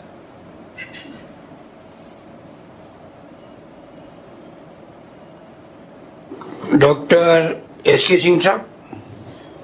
Good evening sir. नमस्कार। सर मैं जीन सीक्वेंसिंग के बारे में थोड़ा सा बात करूंगा सर। जीन सीक्वेंसिंग हम लोगों ने जो एक कंसोर्टियम बना हुआ है दिल्ली में, करीब उसमें 10 लेबोरेटरीज हैं सीक्वेंसिंग के लिए और हम लोग वहाँ से 2 लैब से एसोसिएटेड हैं। तो दिसंबर के महीने से हमने सैंपल भेजना शुरू कर दिया है और सैंपल भेजने में सर जो भी फॉरेन ट्रेवलर है, इंटरनेशनल ट्रेवलर यूके है या कहीं भी ट्रांजिट में है किसी इंटरनेशनल मतलब फॉरेन कंट्री में, उनके सैंपल्स, इसके अलावा 5% जो रैंडम पॉजिटिव सैंपल्स आते हैं ऑल ओवर राजस्थान स्टेट, तो ये सारे सैंपल मिला के अब तक हम करीब 1530 सैंपल हम भेज चुके हैं सर सीक्वेंसिंग के लिए। ऑफिशियली हमारे पास 4 की रिपोर्ट उन्होंने भेजी हुई है जो फॉरेन ट्रेवलर थे दिसंबर महीने में ही, और वो यूके वेरिएंट पॉजिटिव आए थे। उसके अलावा हमने उनसे कम्युनिकेशन जारी रखा हुआ है लैब से। उन्होंने हमको केवल ऑफिशियली कोई इन्फॉर्मेशन नहीं दी है, पर इतना जरूर बताया कि राजस्थान से अभी वेरिएंट्स इतने हैं नहीं, चिंताजनक कोई स्थिति नहीं है। पर फिर भी हमने उनको बराबर ये फॉलो कर रहे हैं सर। क्या हमारे जो भी टेस्ट है रिपोर्ट उनका आप हमको भेज दीजिए। लेकिन अभी 1500 में जो सैंपल भेजे हैं करीब 600 सैंपल्स टेस्ट हो पाए हैं। इससे सर ये लगता है कि मतलब उनके लेबोरेटरीज में वर्कलोड इतना काफी है कि अभी हमारे करीब आधे से भी कम सैंपल जो है टेस्ट हो पाए हैं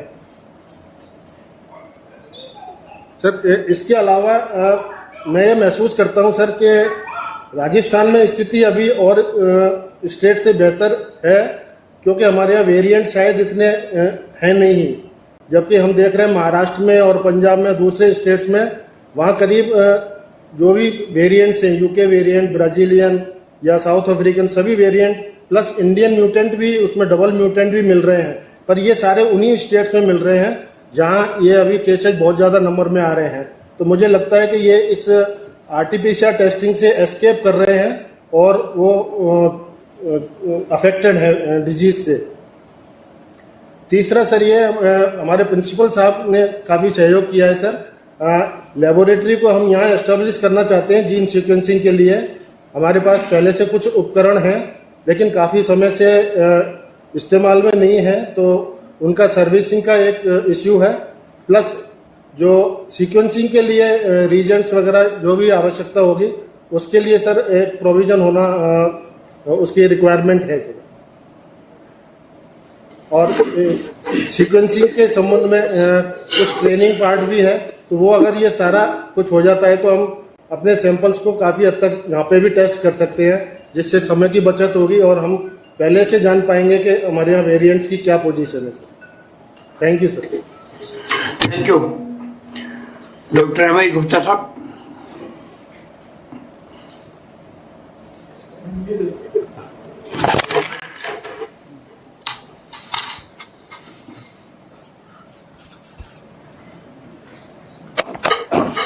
नमस्कार सर। सेकेंड वेव अपने सामने है और इसका total number of the cases first wave के मुकाबले ज्यादा होने हैं, जिस तरह का इसका रैपिड राइज तो एक और मिनट।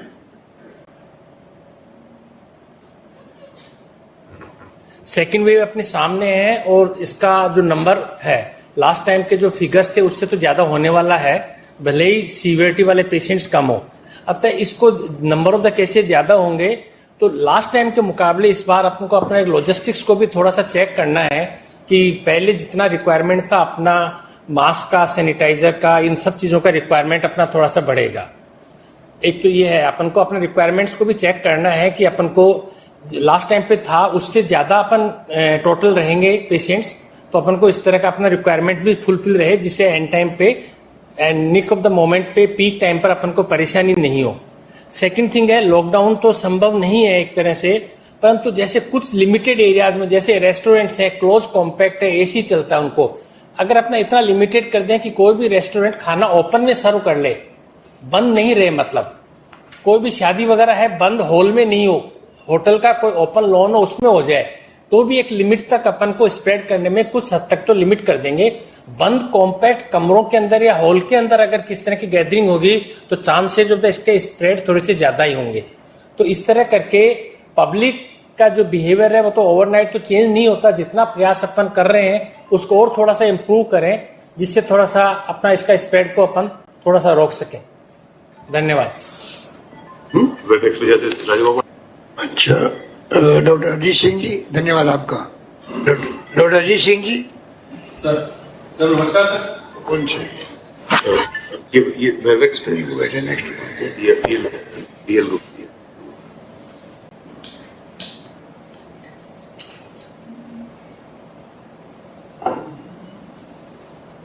सर नमस्कार सर। सर RUHS के बारे में वैसे डॉक्टर भंडारी साहब ने भी फरमाया सर, टोटल अभी एडमिशन 132 के करीब हैं सर। 32 में से 31 पेशेंट सर अभी आईसीयू में हैं, और अगर इनकी सीवियरिटी की अगर हम बात करें सर आईसीयू के पेशेंट्स की, तो अभी 2 पेशेंट हमारे इन्वेजिव वेंटिलेटर पर हैं, बाकी 10 पेशेंट हमारे NIV मोड पर हैं, बाकी को हाई फ्लो ऑक्सीजन पे रख रखा है। तो जो सीवियरिटी का परसेंटेज है वो थोड़ा बहुत बढ़ा तो है सर पिछले लास्ट वीक के कंपैरिजन में, लेकिन जो एक पैटर्न ऑब्जर्व किया जा रहा वो ये था कि अर्ली इनिशियली जो RT-PCR नेगेटिव आ रहा और बायलेटरल निमोनिया के केसेज आ रहे हैं, ऐसे करीब 40% केसेज आज भी हमारे RUHS के अंदर एडमिटेड हैं सर। एक ऑब्जर्वेशन ये भी देखी जा रही है, जयपुर जिले का अगर हम एग्जाम्पल लें सर, तो जो जितने total positive patient per day आ रहे हैं उनका 10 to 15% पेशेंट IPD में आ रहा है, भर्ती हो रहा है। बाकी 85 to 90% जो पॉजिटिव पेशेंट हैं वो कम्युनिटी में एग्जिस्ट कर रहे हैं। तो कहीं ना कहीं एक चीज ये भी देखने की है कि ये 85 to 90% जो पॉजिटिव कम्युनिटी में एग्जिस्ट कर रहे हैं उनका थोड़ा सा मॉनिटरिंग एस्पेक्ट क्या है, उनका क्वारंटाइन क्या है, उनका मूवमेंट क्या है। ऐसे पेशेंट ज्यादातर यंग एज ग्रुप में हैं, जो कि रेस्टोरेंट में, मॉल्स में, इनमें मूवमेंट है सर उनका, तो उसको थोड़ा सा चेक करने की एक आवश्यकता लग रही है जिस ढंग से केसेस बढ़ रहे हैं सर। अभी सर इंफ्रास्ट्रक्चर में हमारी बेड ऑक्यूपेंसी केवल 11% है। 1200 बेड की स्ट्रेंथ में अभी हमारा टोटल IPD का 132 का फिगर आ रहा है। ऑक्सीजन, ICU बेड और जनरल वार्ड के बेड सफिशिएंट अमाउंट में अभी वेकेंट हैं सर हमारे पास। हर तरीके से हम इंफ्रास्ट्रक्चर में भी अभी फिलहाल कहीं किसी तरह से पीछे नहीं है। ओवरऑल आने वाले हर पेशेंट को सारी सुविधाएं उपलब्ध कराई जा रही है। और जो डेथ रेट अभी फिलहाल पिछले 2-3 महीने से है सर, तो फरवरी में केवल 3 डेथ्स हुई हैं सर, मार्च में केवल 4 डेथ्स हुई हैं, पिछले 1-2 दिन से 1 डेथ पर डे का जरूर आंकड़ा आया सर। अदरवाइज पेशेंट सारे स्टेबल हैं sir. Thank you sir. Doctor Rambabu Sharma ji. Good evening sir. मैं मोस्टली बातें काफी लोगों द्वारा अलग अलग तरीके से रख दी गई हैं, मैं फोकस करूंगा मेनली वैक्सीनेशन पर। क्या हम वैक्सीनेशन प्रोग्राम जो हमारा चल रहा है कोविड वैक्सीनेशन, इसमें कुछ नवाचार कर सकते हैं क्या? इस बारे में मैंने सोचा कि हम क्या कर सकते हैं। बड़ी बड़ी इंस्टीट्यूशंस है या बड़ी संस्थाएं हैं जहाँ मान लो 100 जनों को एक साथ वो लोग कहते हैं हमारे यहाँ वैक्सीनेट आप कर जाइए। हमारा काफी लंबा एक्सपीरियंस हो गया, लाखों वैक्सीन हम लगा चुके हैं, एडवर्स रिएक्शन उतनी ज्यादा अब नहीं हो रही है। यदि हम वहाँ एक वैक्सीनेशन वाहन और साथ में एम्बुलेंस ओनली प्रोवाइड करवा दें तो ऑब्जर्वेशन भी वहीं हो जाएगा, वेटिंग भी वहीं हो जाएगा और उन लोगों को वहीं सुविधा मिल जाएगी। पहले एक नकारात्मक सा था माहौल वैक्सीनेशन के लिए और थोड़ा डर भी था जब शुरुआत हमने की थी। आज न तो पब्लिक में डर है, न नकारात्मकता है, केवल लिथार्जी है, सुस्तीपन है। मतलब वो लगवाने के लिए मना नहीं कर रहे हैं, वो लगवाना तो चाहते हैं पर किसी तरह निकल के वो बाहर नहीं आ पा रहे हैं। तो कोई तरीका हमारे पास ऐसा हम डेवलप करें पॉलिटिकल सिस्टम, धर्मगुरुओं के थ्रू या हमारी सोशल वेलफेयर डिपार्टमेंट या IC एक्टिविटीज द्वारा कि किसी तरह वो घर से बाहर निकलें। और मान लो घर से बाहर नहीं निकले, किसी एक मोहल्ले, किसी एक जगह पर आइडेंटिफाई हो जाए 50-100 जिनको हम वैक्सीनेट कर सकें, तो उनको वहीं पर जाकर के वैक्सीनेशन की कोई सुविधा यदि हम बना पाए तो शायद हमारे टारगेट्स बेटर होंगे। Specially hilly areas, tribal areas, far flung desert areas के अंदर। एक तो ये था जो व्यक्ति वैक्सीनेट हो गया उसको कोई हम बिल्ला दें। जहां हम कोरोना पॉजिटिव पाए जाने पर एक परिवार के बाहर एक लगा दिया करते थे नेगेटिव चीज, उसकी जगह यदि कोई परिवार सारा वैक्सीनेट हो गया है, फोर्टिफाइड न हो, तो उसके यहाँ सुरक्षित परिवार करके कुछ लगाया जाए, जिससे उस गली मोहल्ले में उस परिवार की एक पॉजिटिव पहचान हो। और उन लोगों सर एक दूसरी बात जो है कि लगातार काम करते रहने से मेडिकल एंड हेल्थ डिपार्टमेंट खासतौर से वैक्सीनेशन और केयर में कुछ फटीग भी होने लगा है। और जब 7 दिन लगातार हॉलीडे के दिन भी वैक्सीनेशन चल रहा है तो सर कुछ थोड़ा सा हमारा स्टाफ ये कह रहा है कि वीक में 1 दिन का रेस्ट भी मिले। तो इस व्यवस्था को सपोर्ट करने के लिए हम आयुर्वेद वालों को, होम्योपैथी वालों को, यूनानी या अन्य जो भी हमारे आंगनवाड़ी वर्कर्स हैं, सोशल वेलफेयर डिपार्टमेंट के, उनको इंटरवोवन करके उनके साथ लगा के थोड़ा उनको रिलीफ भी मिल जाए और हमारी एक दूसरी टीम भी तैयार हो जाए। मान लो उनको और वैक्सीन करने हैं तो वो लोग भी ट्रेंड हो जाए, जिससे आने वाले टाइम में हम बड़े टारगेट्स को अचीव कर पाए। और सर मेन तो वही है कि जितना ज्यादा हम लोगों को बाहर ला सके या उनके द्वार पर जाकर के वैक्सीन करें तो शायद हम थोड़ा बेहतर कर पाए। Thank you sir. Thank you. Doctor Mahesh Verma ji.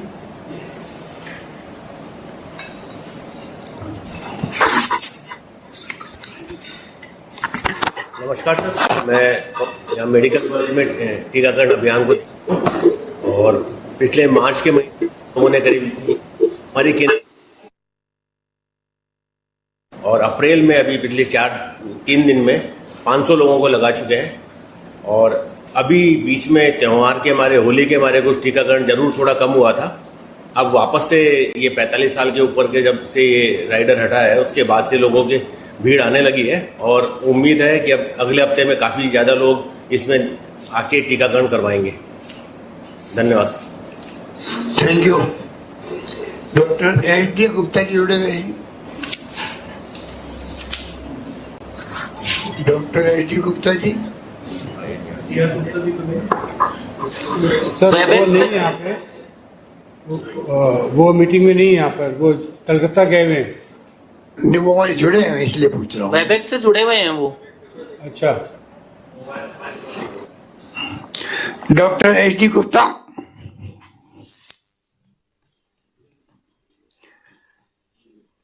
Doctor P M. Gupta ji. धन्यवाद मुख्यमंत्री महोदय। नमस्कार। मैं आज 3 बिंदुओं पर बात करूंगा। ट्रीटमेंट और डेथ्स एक, दूसरा वैक्सीनेशन और तीसरा स्प्रेड ऑफ डिजीज। जहां तक ट्रीटमेंट और डेथ्स की बात है, थैंक्स टू जो हमारी वेव 1 उसकी वजह से हम अपने आप को इतना सक्षम कर पाए कि अल्टीमेटली यहाँ एक जो वेव थी वो खत्म हो गई और इसमें किसी भी क्षण जहां भी जरूरत पड़ेगी हम तुरंत एक्टिवेट हो जाएंगे। आज की तारीख में 10% यूटिलिटी भी नहीं है। दूसरा वैक्सीनेशन। वैक्सीनेशन निश्चित तौर पर अच्छा हथियार है और इस तरफ ध्यान देना चाहिए, लेकिन हमारी समस्या आज है। आज वैक्सीन लगेगा तो 2 महीने बाद में सुरक्षा देगा, इसलिए वैक्सीनेशन जरूरी है हमारे फ्यूचर को सुरक्षित करने के लिए, लेकिन समस्या आज है। और अब मैं आऊंगा इस आज की समस्या पे, जो कि spread of infection. Spread of infection क्यों बढ़ रहा है, इसके वैज्ञानिक आधार पर हमको जाना पड़ेगा। वैज्ञानिक आधार यह है कि कोरोना की जो फर्स्ट वेव आई थी उसका जब पीक था तो प्रशासन पूरी तरह से चुस्त था, जनमानस पूरी तरह से चुस्त था और कोरोना गाइडलाइंस का पालन कर रहा था, और इसी की वजह थी कि वेव खत्म हो गई। जैसे ही वेव खत्म हुई और उसका जो साइड इफेक्ट था वो ये था कि जनमानस में कोरोना का डर खत्म हो गया। दूसरा पैंडेमिक फटीग, सब उगता गए थे पैंडेमिक से। इसका फॉल आउट ये हुआ कि प्रशासनिक शिथिलता आई और जनमानस घर के बाहर दौड़ पड़ा, और यही 3 कारण थे जिसकी वजह से सेकेंड वेव का उदय हुआ। अब इस सेकेंड वेव को कैसे रोका जाए ये इंपॉर्टेंट है, और इसको कैसे बढ़ने से रोका जाए। तो आज की तारीख में अपन जनता को कितना ही पाठ पढ़ा लो, वो नहीं सुधरने वाली है। सबसे पहला जो कदम जरूरी है वो प्रशासनिक सक्रियता का है। प्रशासनिक सक्रियता और एनफोर्समेंट, ये दो ऐसे विभाग हैं जो जनमानस में वापस इस बीमारी का डर पैदा करें और कोरोना गाइडलाइंस को पालन करने में हम सक्षम हों, तभी हम इस वेव को आगे बढ़ने से रोकने में सक्षम होंगे। ये मेरे 3 बिंदु थे आज की मीटिंग के संबंध में। एक बिंदु जो गत मीटिंग में आया था वो ये था कि ट्रेवल एडवाइजरी, जिसमें यह था कि राजस्थान का कोई व्यक्ति बाहर जाता है और 72 घंटे के अंदर वापस आता है तो उसका क्या करें, तो उसको दोबारा कोविड टेस्ट कराने की जरूरत नहीं है। मेरा यह मानना है कि यह भ्रांति है, हमें उस व्यक्ति को छोड़ना नहीं है। उसका टेस्ट हम 72 घंटे में तो नहीं, लेकिन 5 से 7 दिन में जरूर करें, क्योंकि वो डेफिनेटली इन्फेक्शन लेके आएगा। तो इसलिए उसकी कॉन्टेक्ट, उसकी ट्रेसिंग, जो बाहर से आया है उसकी ट्रेसिंग बहुत जरूरी है। यही बिंदुओं पर मैं महोदय आपका ध्यान आकर्षित करना चाहता था। धन्यवाद महोदय। आर्य जी कुछ कहेंगे आप? आर्य जी क्या नाम? सर बातें तो सारी लगभग हो चुकी है सर। निष्कर्ष मूल इन चीजों का ये निकलता है सर कि जो सख्ती है और जो कोरोना अप्रोप्रिएट बिहेवियर है उस पे हम सबको ध्यान देना पड़ेगा सर, क्योंकि मेडिकली इंफ्रास्ट्रक्चर तो अपना बहुत स्ट्रांग हो गया, मैन पावर भी अपने पास पूरा है, बावजूद उसके अगर ये फैल रहा है तो मतलब केवल कोरोना अप्रोप्रिएट बिहेवियर, मैं सोचता हूँ सर उसी पे पुलिस को, मेडिकल टीम को, नगर पालिकाओं को वो एक जन आनंद दल के रूप में वापस इसको सख्ती करनी पड़ेगी। यही इस समस्या का मुझे लगता है यही समाधान है सर। बाकी बातें सारी हो गई है सर।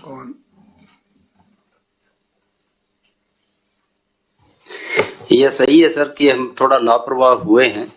हम पब्लिक की बात तो कर ही रहे हैं, लेकिन मेरे ध्यान में आया है सर, हमारी जो मेडिकल फ्रेटर्निटी है उन्होंने भी सर पीपीई किट डालना भी कम कर दिया है सर।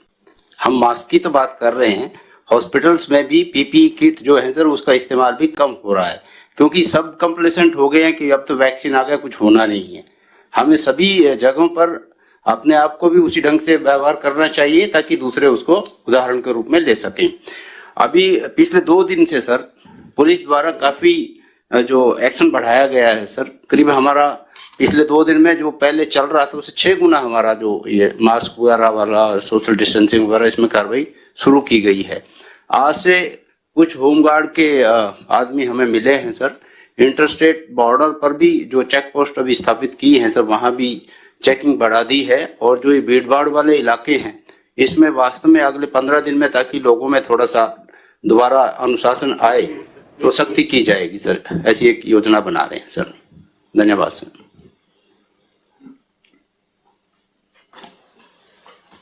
सर आपकी अनुमति से जो कैबिनेट सेक्रेटरी साहब की बैठक थी सर, उसके काफी फीचर्स सिद्धार्थ जी ने बता दिया, बट कुछ पॉइंट्स है जो मैं हाईलाइट करना चाहूंगा सबके लिए सर।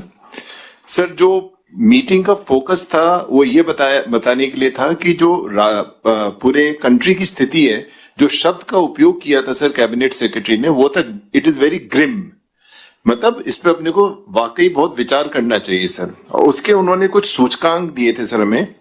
उनका ये था सर कि पिछला जो था उसमें पीक, जैसे भी डॉक्टर साहब ने भी बताया, वो 97,000 केसेस पर डे का था सर। हम ऑलरेडी 81,000 पर डे पे आ गए हैं सर, यानी जो पीक था उसके आसपास हम ऑलरेडी चल रहे हैं सर।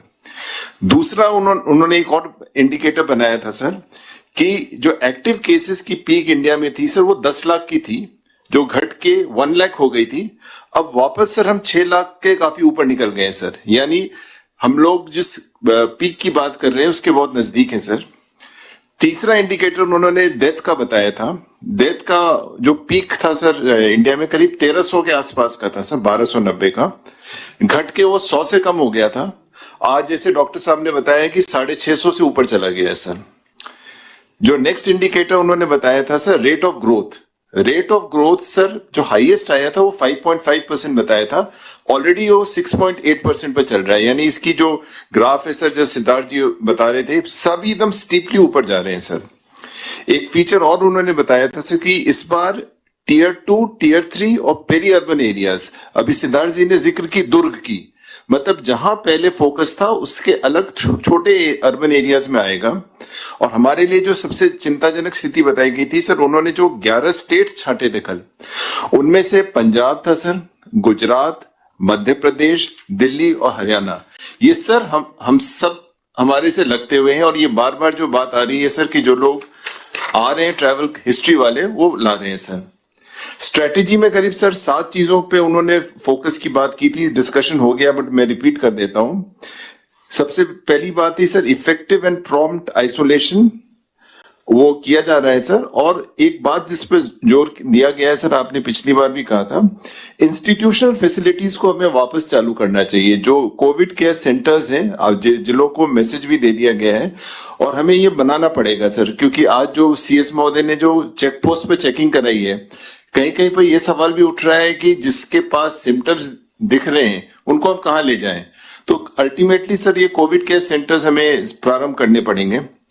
होम आइसोलेशन सर अच्छी बात है, बट उस पे जो फोकस रहा था वो डेली मॉनिटरिंग की। और आज जो 3 पॉइंट पर रिपोर्ट आ रही है सर सभी जिलों से, इस पे 100% उनकी डेली मॉनिटरिंग हो रही है होम आइसोलेशन की केसेस का। डॉक्टर्स भी कह रहे थे सर ये आवश्यक है।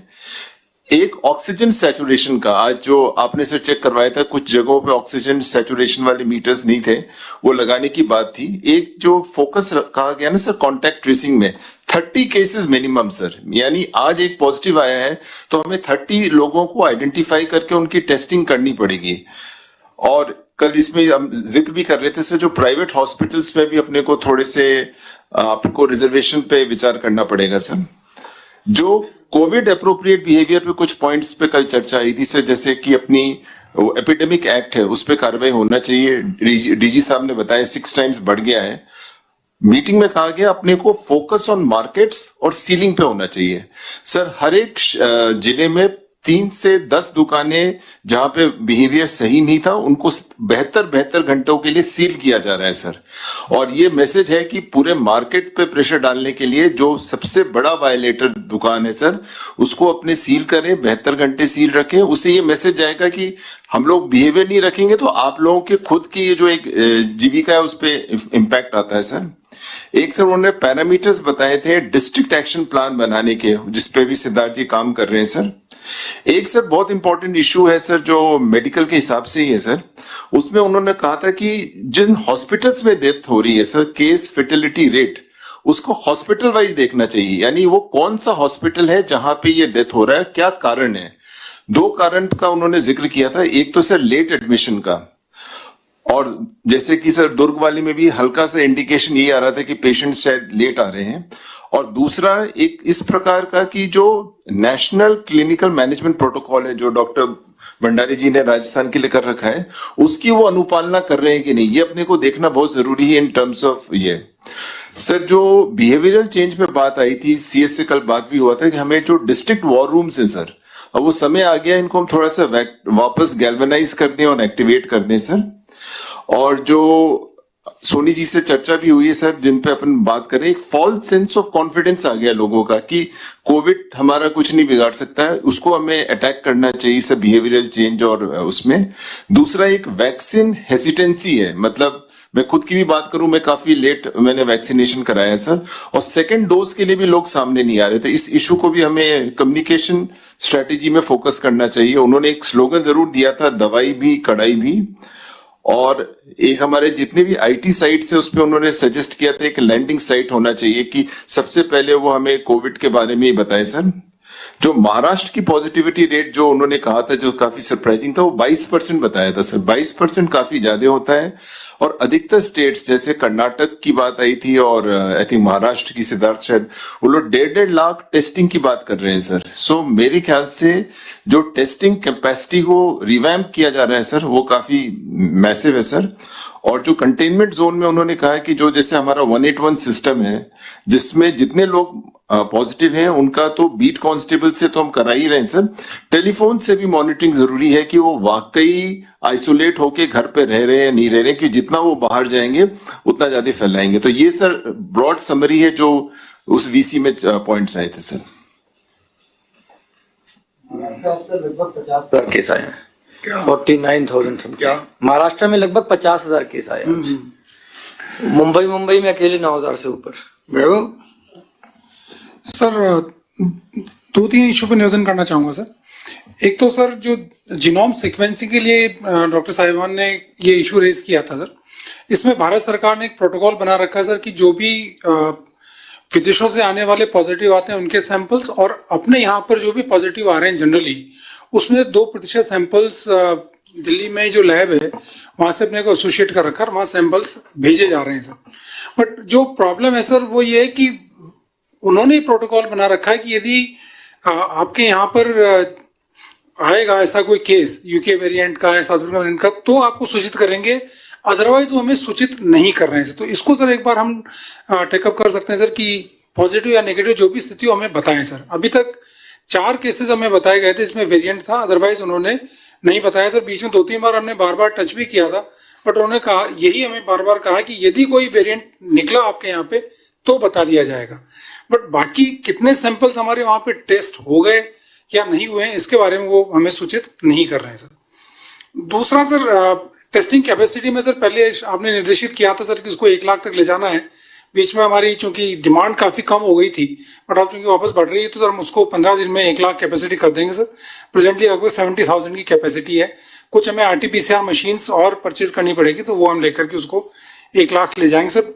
हाईएस्ट अभी महाराष्ट्र कर रहा है सर जो 1 लाख टेस्ट पर डे है RT-PCR पे, बाकी वो एंटीजन पे कर रहा है सर, तो वो हम भी कैपेसिटी अचीव कर लेंगे सर। 2 सर उदयपुर और कोटा में सर थोड़ी सी स्थिति है सर। उदयपुर में सर आज हमारा जो मेन ESI हॉस्पिटल है जो कोविड हॉस्पिटल सर उसकी कैपेसिटी ऑलमोस्ट फुल हो गई सर। तो कल से ही वहां पे जो सैटेलाइट हॉस्पिटल है सर खीरन मगरे का, उसको वापस कोविड के रूप में स्टार्ट कर रहे हैं। थोड़ी संख्या वहां पे बढ़ी है सर। सिमिलरली कोटा में भी सर काफी संख्या है सर, लगभग 68 ऑक्सीजन बेड्स और 31 ICU बेड्स कोटा में भी भरे हैं और ये संख्या लगातार बढ़ रही है। तो जहां RUHS में सर हम काफी कंफर्टेबल हैं, जैसा बताया गया सर कि 132 पेशेंट ही हैं कंपेयर टू 1200 की कैपेसिटी है। भाई उदयपुर और कोटा से थोड़े हमारे लिए कॉज ऑफ कंसर्न है सर। Thank you sir.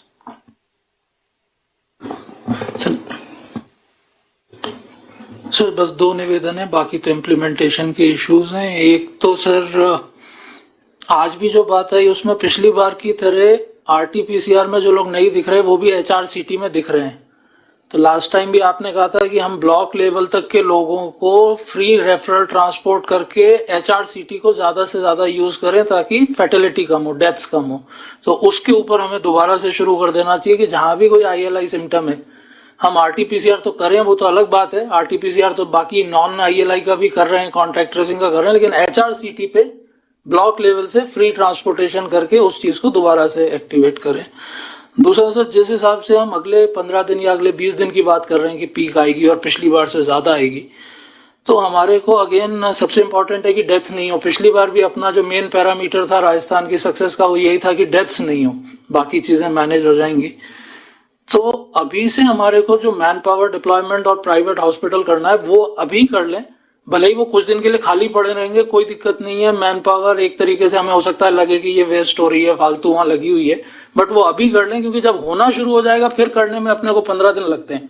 तो अगर हमें किसी को UTB पे लेना है, CHOs वगैरह की भर्ती करके उन्हें भी डिप्लॉय करना है, कुछ हॉस्पिटल्स को रिक्विजिशन करना है, तो वो 15 दिन बाद की चीज आज कर लें, क्योंकि वो गेयर अप करते करते 10 दिन लग ही जाते हैं उनको ट्रेन करके काम लेने में।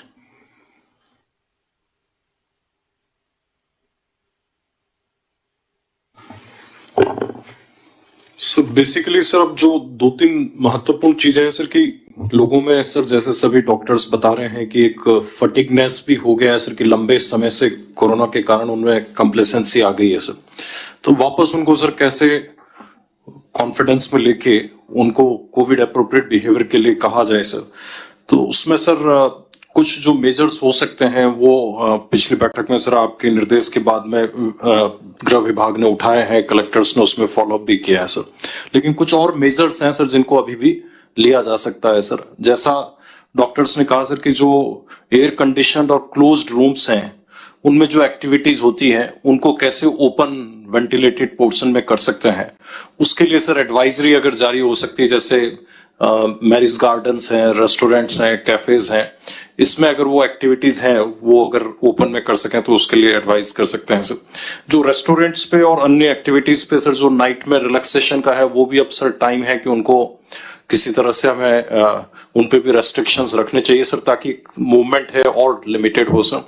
गैदरिंग्स है सर, खास करके जो इन दिनों में सर त्योहार और अन्य कारणों से सार्वजनिक समारोह हो रहे हैं, उस गैदरिंग को रिड्यूस करने के बारे में विचार किया जा सकता है सर। और टीकाकरण के लेके सर जो लोगों में आशंका है उसके लिए सर अगर एक जन जागरण अभियान टीकाकरण के लिए अगर अलग से शुरू हो सर, तो उससे उनकी कुछ भ्रांतियां दूर हो सकती है।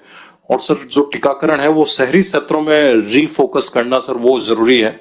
शहरों में सर एक तो सर सैंपलिंग में मैन पावर काफी लगा हुआ और साथ ही में वैक्सीनेशन पे भी मैन पावर काफी लगा हुआ है, तो उसमें सर अगर additional man power rural area से लेना हो मेडिकल एंड हेल्थ डिपार्टमेंट को सर, वो लेके वैक्सीनेशन को सर जितना डोर स्टेप तक ले जाने के, अगर डोर स्टेप तक पॉसिबल नहीं हो तो डिसेंट्रलाइज वे में जितने इंस्टीट्यूशंस हैं शहर में सर, उन सभी शहरों में अगर उसको हम डिसेंट्रलाइज वे में और घर के पास तक ले जाएं और उसकी जन जागरण अभियान करें तो शायद इससे सर हमें मदद मिलेगी सर। मोटे तौर पे सर ये प्रयास कर सकते हैं।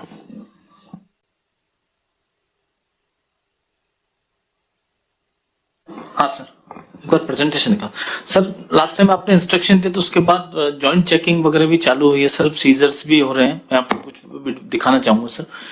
सर एक बार प्रेजेंटेशन दिखा दे सर। उसके साथ साथ सर जो प्रचार प्रसार का चल रहा है वो भी हम लोग प्रयास कर रहे हैं सर। नेक्स्ट ये सर, ये जो पैम्फलेट आपने निर्देश दिए तो उसको मतलब बढ़ रहे हैं सर, होर्डिंग्स बैनर हो रहे हैं, पेनल्टीज भी लग रही है और शॉप्स भी कई जगह सीज हो रही है सर। उसका मैं आपको संभाग वाइज न्यूज भी दिखाऊंगा सर। आगे देखो नेक्स्ट, ये पर डे की हम लोग मॉनिटरिंग करते हैं सर। उसके बाद जन जागरण रैली भी वापस चालू किया सर, जिंगल वाला। नेक्स्ट नेक्स्ट ऑल नेक्स्ट, ये सर कुछ छोटे छोटे कस्बों में भी अभी रिसेंट न्यूज है सर। उसमें जैसे बीकानेर में चालान भी कटे हैं, कई जगह ये जुर्माने लगे हैं, रैलीज वगैरह चालू हुई है सर, चल रही है सर। नेक्स्ट, ये कलेक्टर एसपी भी आपने इंस्ट्रक्शन दिए थे 31 तारीख को, उसके बाद एक्टिव हुआ सर। नेक्स्ट, जैसे रेस्टोरेंट सील किए सर, जयपुर में किए हैं, उसके साथ साथ चौमू में म्युनिसिपैलिटीज ने किए हैं सर, और पुलिस और जॉइंट टीम्स भी एक्टिव हुई सर। नेक्स्ट, इस पालिका टीम ने डेगाना छोटे छोटे कस्बों में भी आगे बढ़ के कर रहे हैं सर कर रहे। उसी तरह किशनगढ़ का है, अजमेर में हुआ है सर। एक सर और चीज कहना चाहूंगा, जो सिद्धार्थ जी ने कहा था सर इसमें वैक्सीनेशन में, तो हमारे जो म्युनिसिपैलिटी के सफाई कर्मचारी के साथ साथ कुछ नगर निगमों में पार्षद भी एक्टिव हुए हैं, उसको और हम लोग ले जाएंगे, घर घर जाके निमता भी दे रहे हैं, लेटर भी दे रहे हैं सर। तो जिससे टीकाकरण अगले, जैसा राकेश सर फरमा रहे थे, अगले कुछ दिनों में टीकाकरण और ज्यादा बढ़े, तो उसकी हम लोग मॉनिटरिंग, प्रचार प्रसार और लोगों को मोटिवेट करने के लिए भी कार्रवाई कर रहे हैं सर। नेक्स्ट, ये भरतपुर का है सर, अलग अलग एक जगह का सर, ये चालान काटने की कार्रवाई। थैंक्स। उसी तरह कोटा का, पीपाड़ सिटी, ये जोधपुर का सर, पीपाड़ सिटी का, लोगों को समझाए पाली में सर। जोधपुर में जैसे वैक्सीनेशन का है सर, कुछ इंप्रूवमेंट हो रहा है सर। नेक्स्ट, और इसको बढ़ाएंगे। ये उदयपुर का है सर, डूंगरपुर का अलग जगह जुर्माने का है, उसके साथ साथ कलेक्टर एसपी साहब चित्तौड़ में एक्टिव हुआ सर। नेक्स्ट, ये कोटा का सर। नेक्स्ट सर, बाकी जो और इंस्ट्रक्शन आप दिए उसको और स्ट्रिक्टली करवाने की कोशिश कर रहे हैं सर। अभय सर के एक सर, अभय सर भी फरमा रहे थे, कई जगह जहां हम चालान करते हैं सर, जो गरीब तबका है, तो आप अनुमति देते उनको मास्क डिस्ट्रीब्यूशन का भी कुछ काम चालू करें सर। जो जैसे मान लो बाजार में, सब्जी मंडी में जो है, तो मास्क डिस्ट्रीब्यूशन का भी आप परमिट कर, हम लोग उसको स्टार्ट कुछ जगह कर सकते हैं सर, कि पुलिस के साथ साथ उनको जो नहीं मिले उनको डिस्ट्रीब्यूट। बाकी कई बार लोगों के पास रहता है, कोई जेब में रखता है, लोगों को देख के वापस मुंह पे लगा देते हैं सर। तो सर, नमस्कार सर। सर, जो हमारे सभी माध्यमों से टीवी, एफएम और प्रिंट और पोस्टर्स और आउटडोर होर्डिंग्स और सोशल मीडिया, ये सभी तो चल ही रहे हैं सर। इसके अलावा सर, मैंने अभी काफी नई सीरीज के एडवर्टीजमेंट तैयार कराए हैं सर, पोस्ट कार्ड साइज के। अब मेरा सोचना यह है सर कि इनको अब डेली बेसिस पे या एक दिन छोड़ के एक दिन, बहुत बड़े ऐड नहीं हो और छोटे हो, लगातार इसको 15 दिन हम जो है, इसमें थीम हमने रखे हैं सर कि क्या आप भूल गए, एक सीरीज ये बनाई है सर, कि क्या आप भूल गए कि पहले हमने इतनी कठिनाई झेली थी, ये हुआ था, वो हुआ था। दूसरा है सर, आंकड़ों का कंपैरिजन है पिछली डेट के और अभी के एक छोटे छोटे से पैरामीटर्स की। हमारी पॉजिटिविटी रेट यहाँ तक 1% से नीचे जा चुकी थी, आज इतनी हो गई है। इस तरह के ये लगातार हम 15 दिन के लिए आंकड़ों का कंपैरिजन है। क्या आप भूल गए सीरीज है, और एक सीरीज है सर, कोरोना अभी गया नहीं है। इसके हमने सर छोटे छोटे ये काफी सारे बना लिए हैं, तो आगे अगर अनुमति हो तो 15 दिन इसको लगातार इस तरीके से 2 अखबारों में ही मेजरली चला दें सर, ये छोटे वाले एड्स। तो बाकी जो बड़े होंगे वो सभी में वैसे देख लेंगे, पर ये जो 2 बड़े अखबारों में ये पोस्ट कार्ड साइज के चलाने की, और बाकी सर पोस्टर्स और पैम्पलेट्स जो है घर घर वितरण का भी काफी ठीक काम हो रहा है। जैसे जयपुर में भी इस मामले में काफी अच्छा हुआ है सर। सभी पीआरओ खास करके जो संभागीय मुख्यालयों से जो हमारी पीआर सर्विस के ऑफिसर से हमने बात करी है सर, और वापस उनको एकदम जो पहले की स्थिति में गियर अप थे उस तरीके से गियर अप करने के लिए उनसे उनको तैयार किया है सर।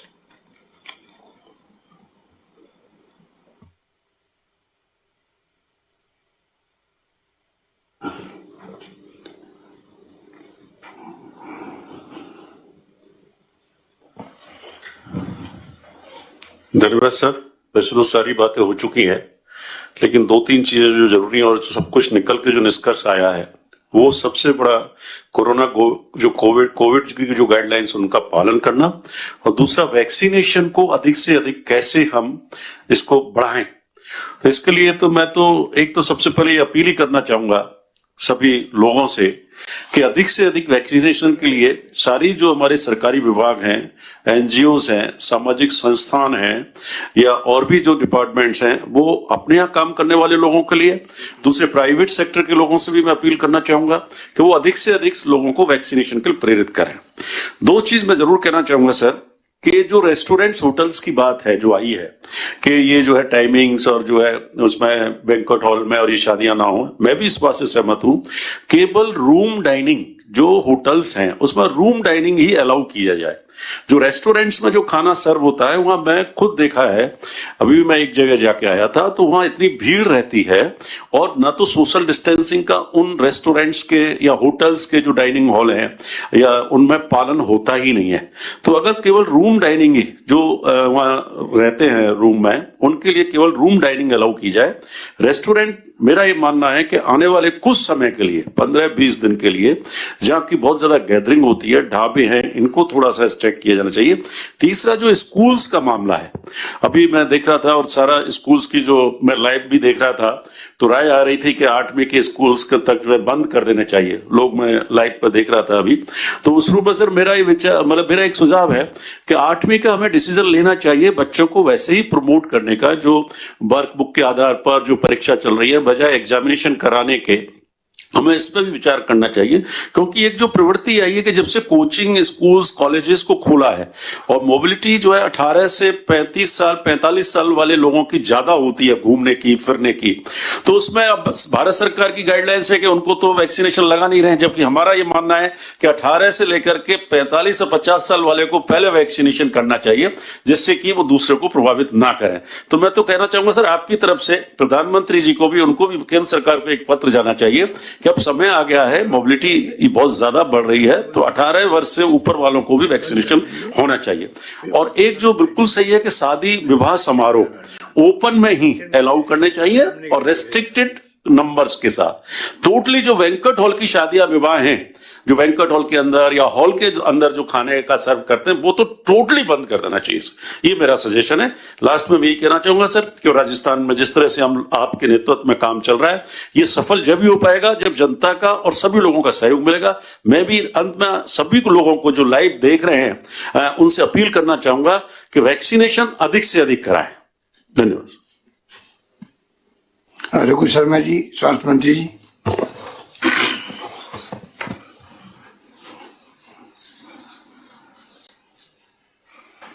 क्या बोलना?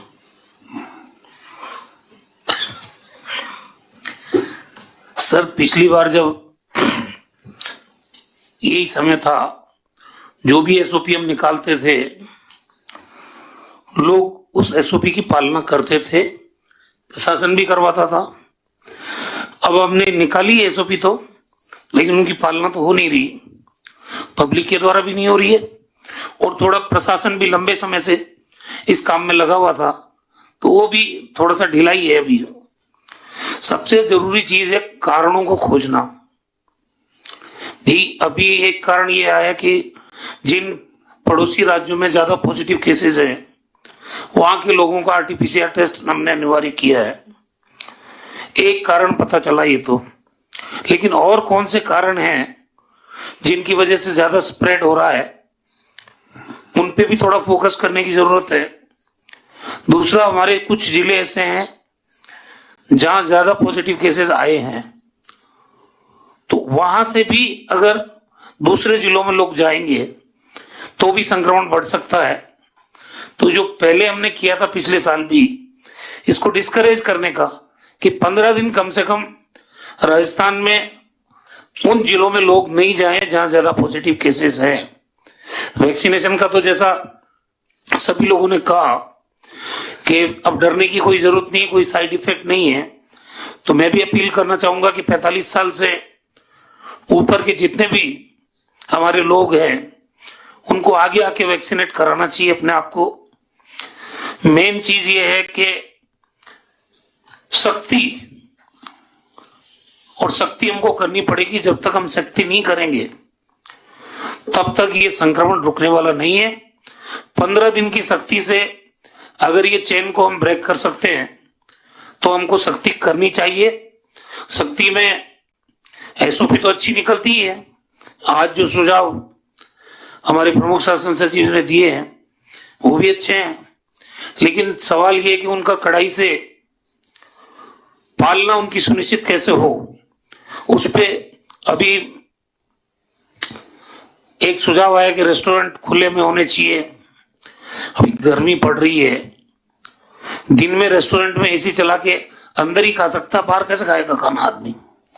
शाम के टाइम आप 9 बजे बाद रेस्टोरेंट बंद कर रहे हो तो 7 से 9 बजे तक आप बाहर के प्रोविजन कर सकते हो। तो मेरा ये मानना है 15 दिन अगर रेस्टोरेंट बंद भी हो जाए तो कोई फर्क नहीं पड़ता। कुछ सख्त कदम हमको उठाने पड़ेंगे, वरना एक बार ऐसी स्थिति हो जाएगी, क्योंकि पिछले साल के जो डाटा थे, आंकड़े थे, उनकी तुलना अगर इस साल के आंकड़ों से करते हम तो ज्यादा भयावह तस्वीर है इस साल की। और हम लोग और पब्लिक भी समझ नहीं पा रहे कि खतरा कितना बड़ा है। हमारे पास तैयारियां पूरी की हुई है साल भर की, कोई दिक्कत नहीं है। प्राइवेट हॉस्पिटल का जैसा अखिल जी ने कहा वो भी कर लिया जाएगा, लेकिन वो तो तब है जब संक्रमण बढ़ेगा। हम लोगों का फोकस होना चाहिए कि संक्रमण को हम किस प्रकार रोकें। एक बार ये चैन टूटनी चाहिए और उसके लिए कितनी भी सख्ती करनी पड़े तो करनी चाहिए। मेरा तो ये सुझाव है। धन्यवाद। अच्छा सुझाव आपका। मैं समझता हूं कि आज की जो समीक्षा बैठक थी इसको ओपन रखी गई पब्लिक के लिए भी, और मेरे पास जो अभी आंकड़ा आए हैं करीब 1,66,000 लोग देख रहे हैं इसको। इसके मायने कि लोगों को एक बात की चिंता है कि वास्तव में सरकार क्या कदम उठाने जा रही है, और उसी रूप में मैं समझता हूं कि एक से एक बढ़ के सुझाव दिए लोगों ने। और एक कॉमन जो मैसेज निकला है सबकी बातचीत से, उसमें ये है कि हमें कुछ सख्ती करनी चाहिए। और क्योंकि पहले जब 1 साल पहले जब शुरुआत हुई थी तब एक प्रकार से पब्लिक ने साथ दिया और तमाम लोग जो सरकारी कर्मचारी, गैर कर्मचारी, डॉक्टर फैटर्निटी थी, पर साथ में राजनीतिक पार्टियों लोगों ने भी, एनजीओ ने, धर्मगुरुओं ने, सबने साथ दिया। एक माहौल बन गया राजस्थान के अंदर। राजस्थान की तारीफ भी पूरे देश के अंदर हुई, अभी भी हो रही है। इसलिए हम अफोर्ड नहीं कर सकते कि उस वक्त में अगर भिलवाड़ा मॉडल देश प्रदेश के बाहर गया और पूरे देश के अंदर कोविड को लेकर राजस्थान को एप्रिशिएट होने किया यानी मैनेजमेंट को, और वो करने लायक भी था क्योंकि जो डेथ रेट थी या रिकवरी रेट थी सब ठीक थी। और आरटीपीसीआर टेस्ट भी एकमात्र राजस्थान तमिलनाडु थे जिसने आरटीपीसीआर टेस्ट किए, जो कि पूरे विश्व के अंदर सबसे क्रेडिबल टेस्ट है। बाकी राज्यों ने जो है गालमेल किया, तो प्रधानमंत्री जी को कहना पड़ा अभी 15 दिन पहले जब इश्यू हुई थी कि सब राज्यों को कम से कम 70% टेस्ट तो आरटीपीसीआर करना चाहिए, और वो राज्य ने 100% टेस्ट पीसीआर ने आरटीपीसीआर किए। तो मैं जो कहना चाह रहा था कि ये तमाम बातें तो हो गई, उस क्वारंटाइन सेंटर बन गए, 1 लाख बेड चिन्हित कर लिए हम लोगों ने, पता नहीं महामारी क्या रूप लेगी, ऑक्सीजन सिलेंडर या ऑक्सीजन के जनरेशन करने के इंतजाम या ऑक्सीजन की पाइपलाइन, वो भी सब तैयारी हो गई, वेंटिलेटर तैयार हो गए, मेरे ख्याल कोई कमी नहीं रही। टेस्ट भी 0 से 70,000 पहुंच गए कैपेसिटी हमारी। अब जो माहौल बना है उसमें मैं समझता हूँ जब तक कुछ ऐसे कदम नहीं उठाए कि जिससे लोगों को झटका लगे, वास्तव में जरूरी है ये जो प्रोटोकॉल दिया गया सरकार द्वारा, इसमें केंद्र को भी आगे आना चाहिए। जब केंद्र सरकार को मालूम है कि पिछली बार करीब 7-8 बार पीसी की होगी पूरे देश के अंदर, और एसओपी जारी होती थी केंद्र से। अभय कुमार जी बताएंगे कि अब जो कल आपकी कैबिनेट सेक्रेटरी ने पीसी करी है वो एक प्रकार एसओपी के रूप में है या एडवाइजरी के रूप में है, या वो एसओपी जारी करेंगे? अभी कोई ऐसी कोई अप्रोच नहीं उनकी। मेरे ख्याल से अभी कोई निर्देश जारी नहीं होंगे सर।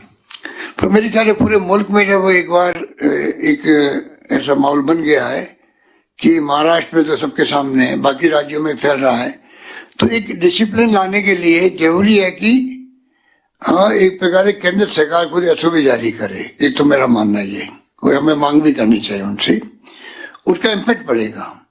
क्यों पब्लिक ये देखिए, वो तो उनकी भी गलती नहीं है। 1 साल तक आदमी देखते देखते फिर वो एक कॉन्फिडेंस अलग आ जाता है और वो भय मिट जाता है।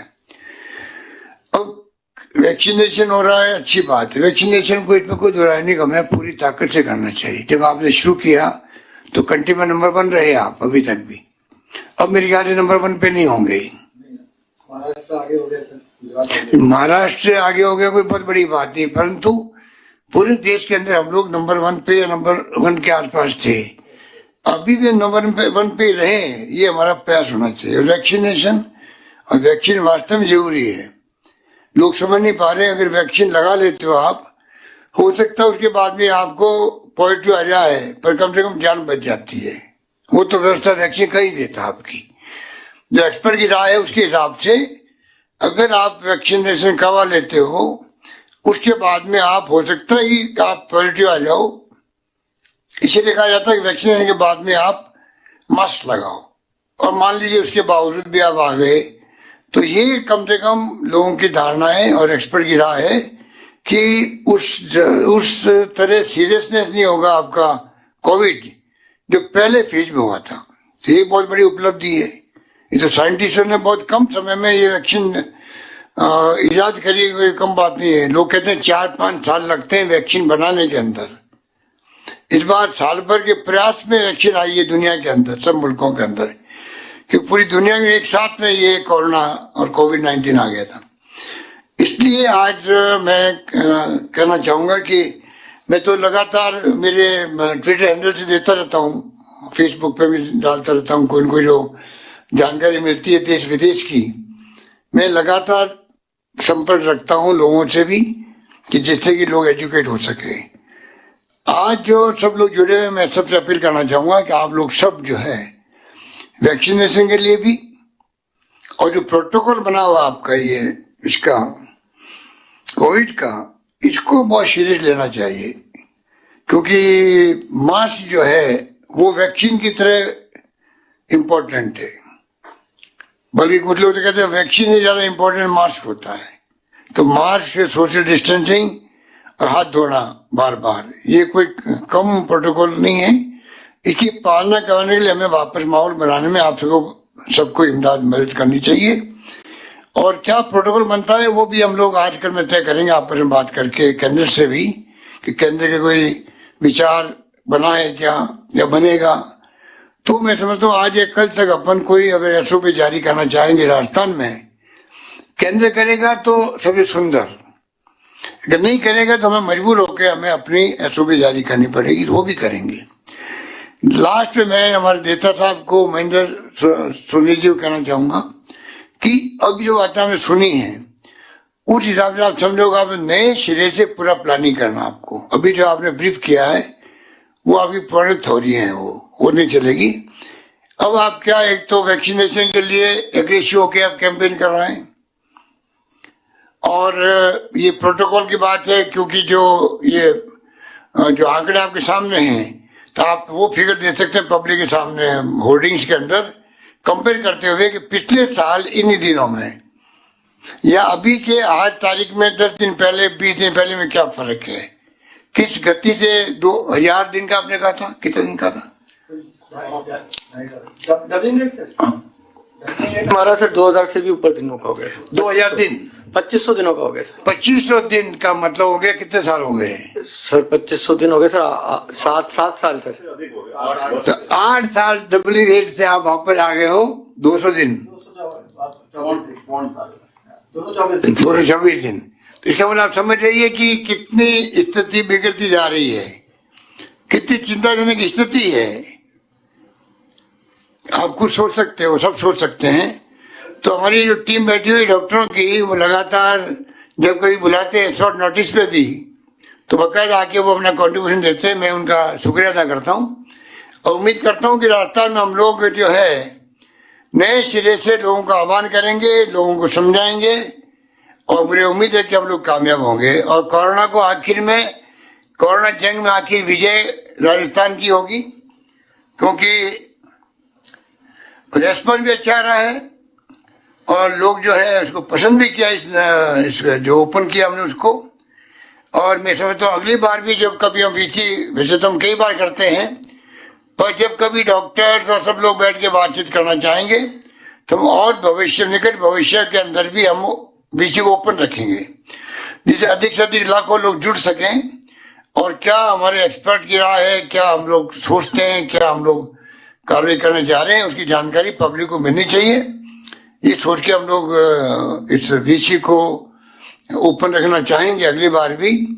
और इस रूप में हम सब मिलके, जैसे आपने कोरोना के वक्त में जो किया था, लोगों की मदद की थी, इमदाद की थी, दूसरे की, खाने की, पीने की, राजस्थान सतर्क है, कोई भूखा नहीं सोएगा, उसके हिसाब से मैं समझता हूँ कि उस वक्त लोगों ने कोई कमी नहीं रखी, एनजीओ ने भी कोई कमी नहीं रखी, खाने में, पीने में, सबको सूखा राशन पहुंचाने में।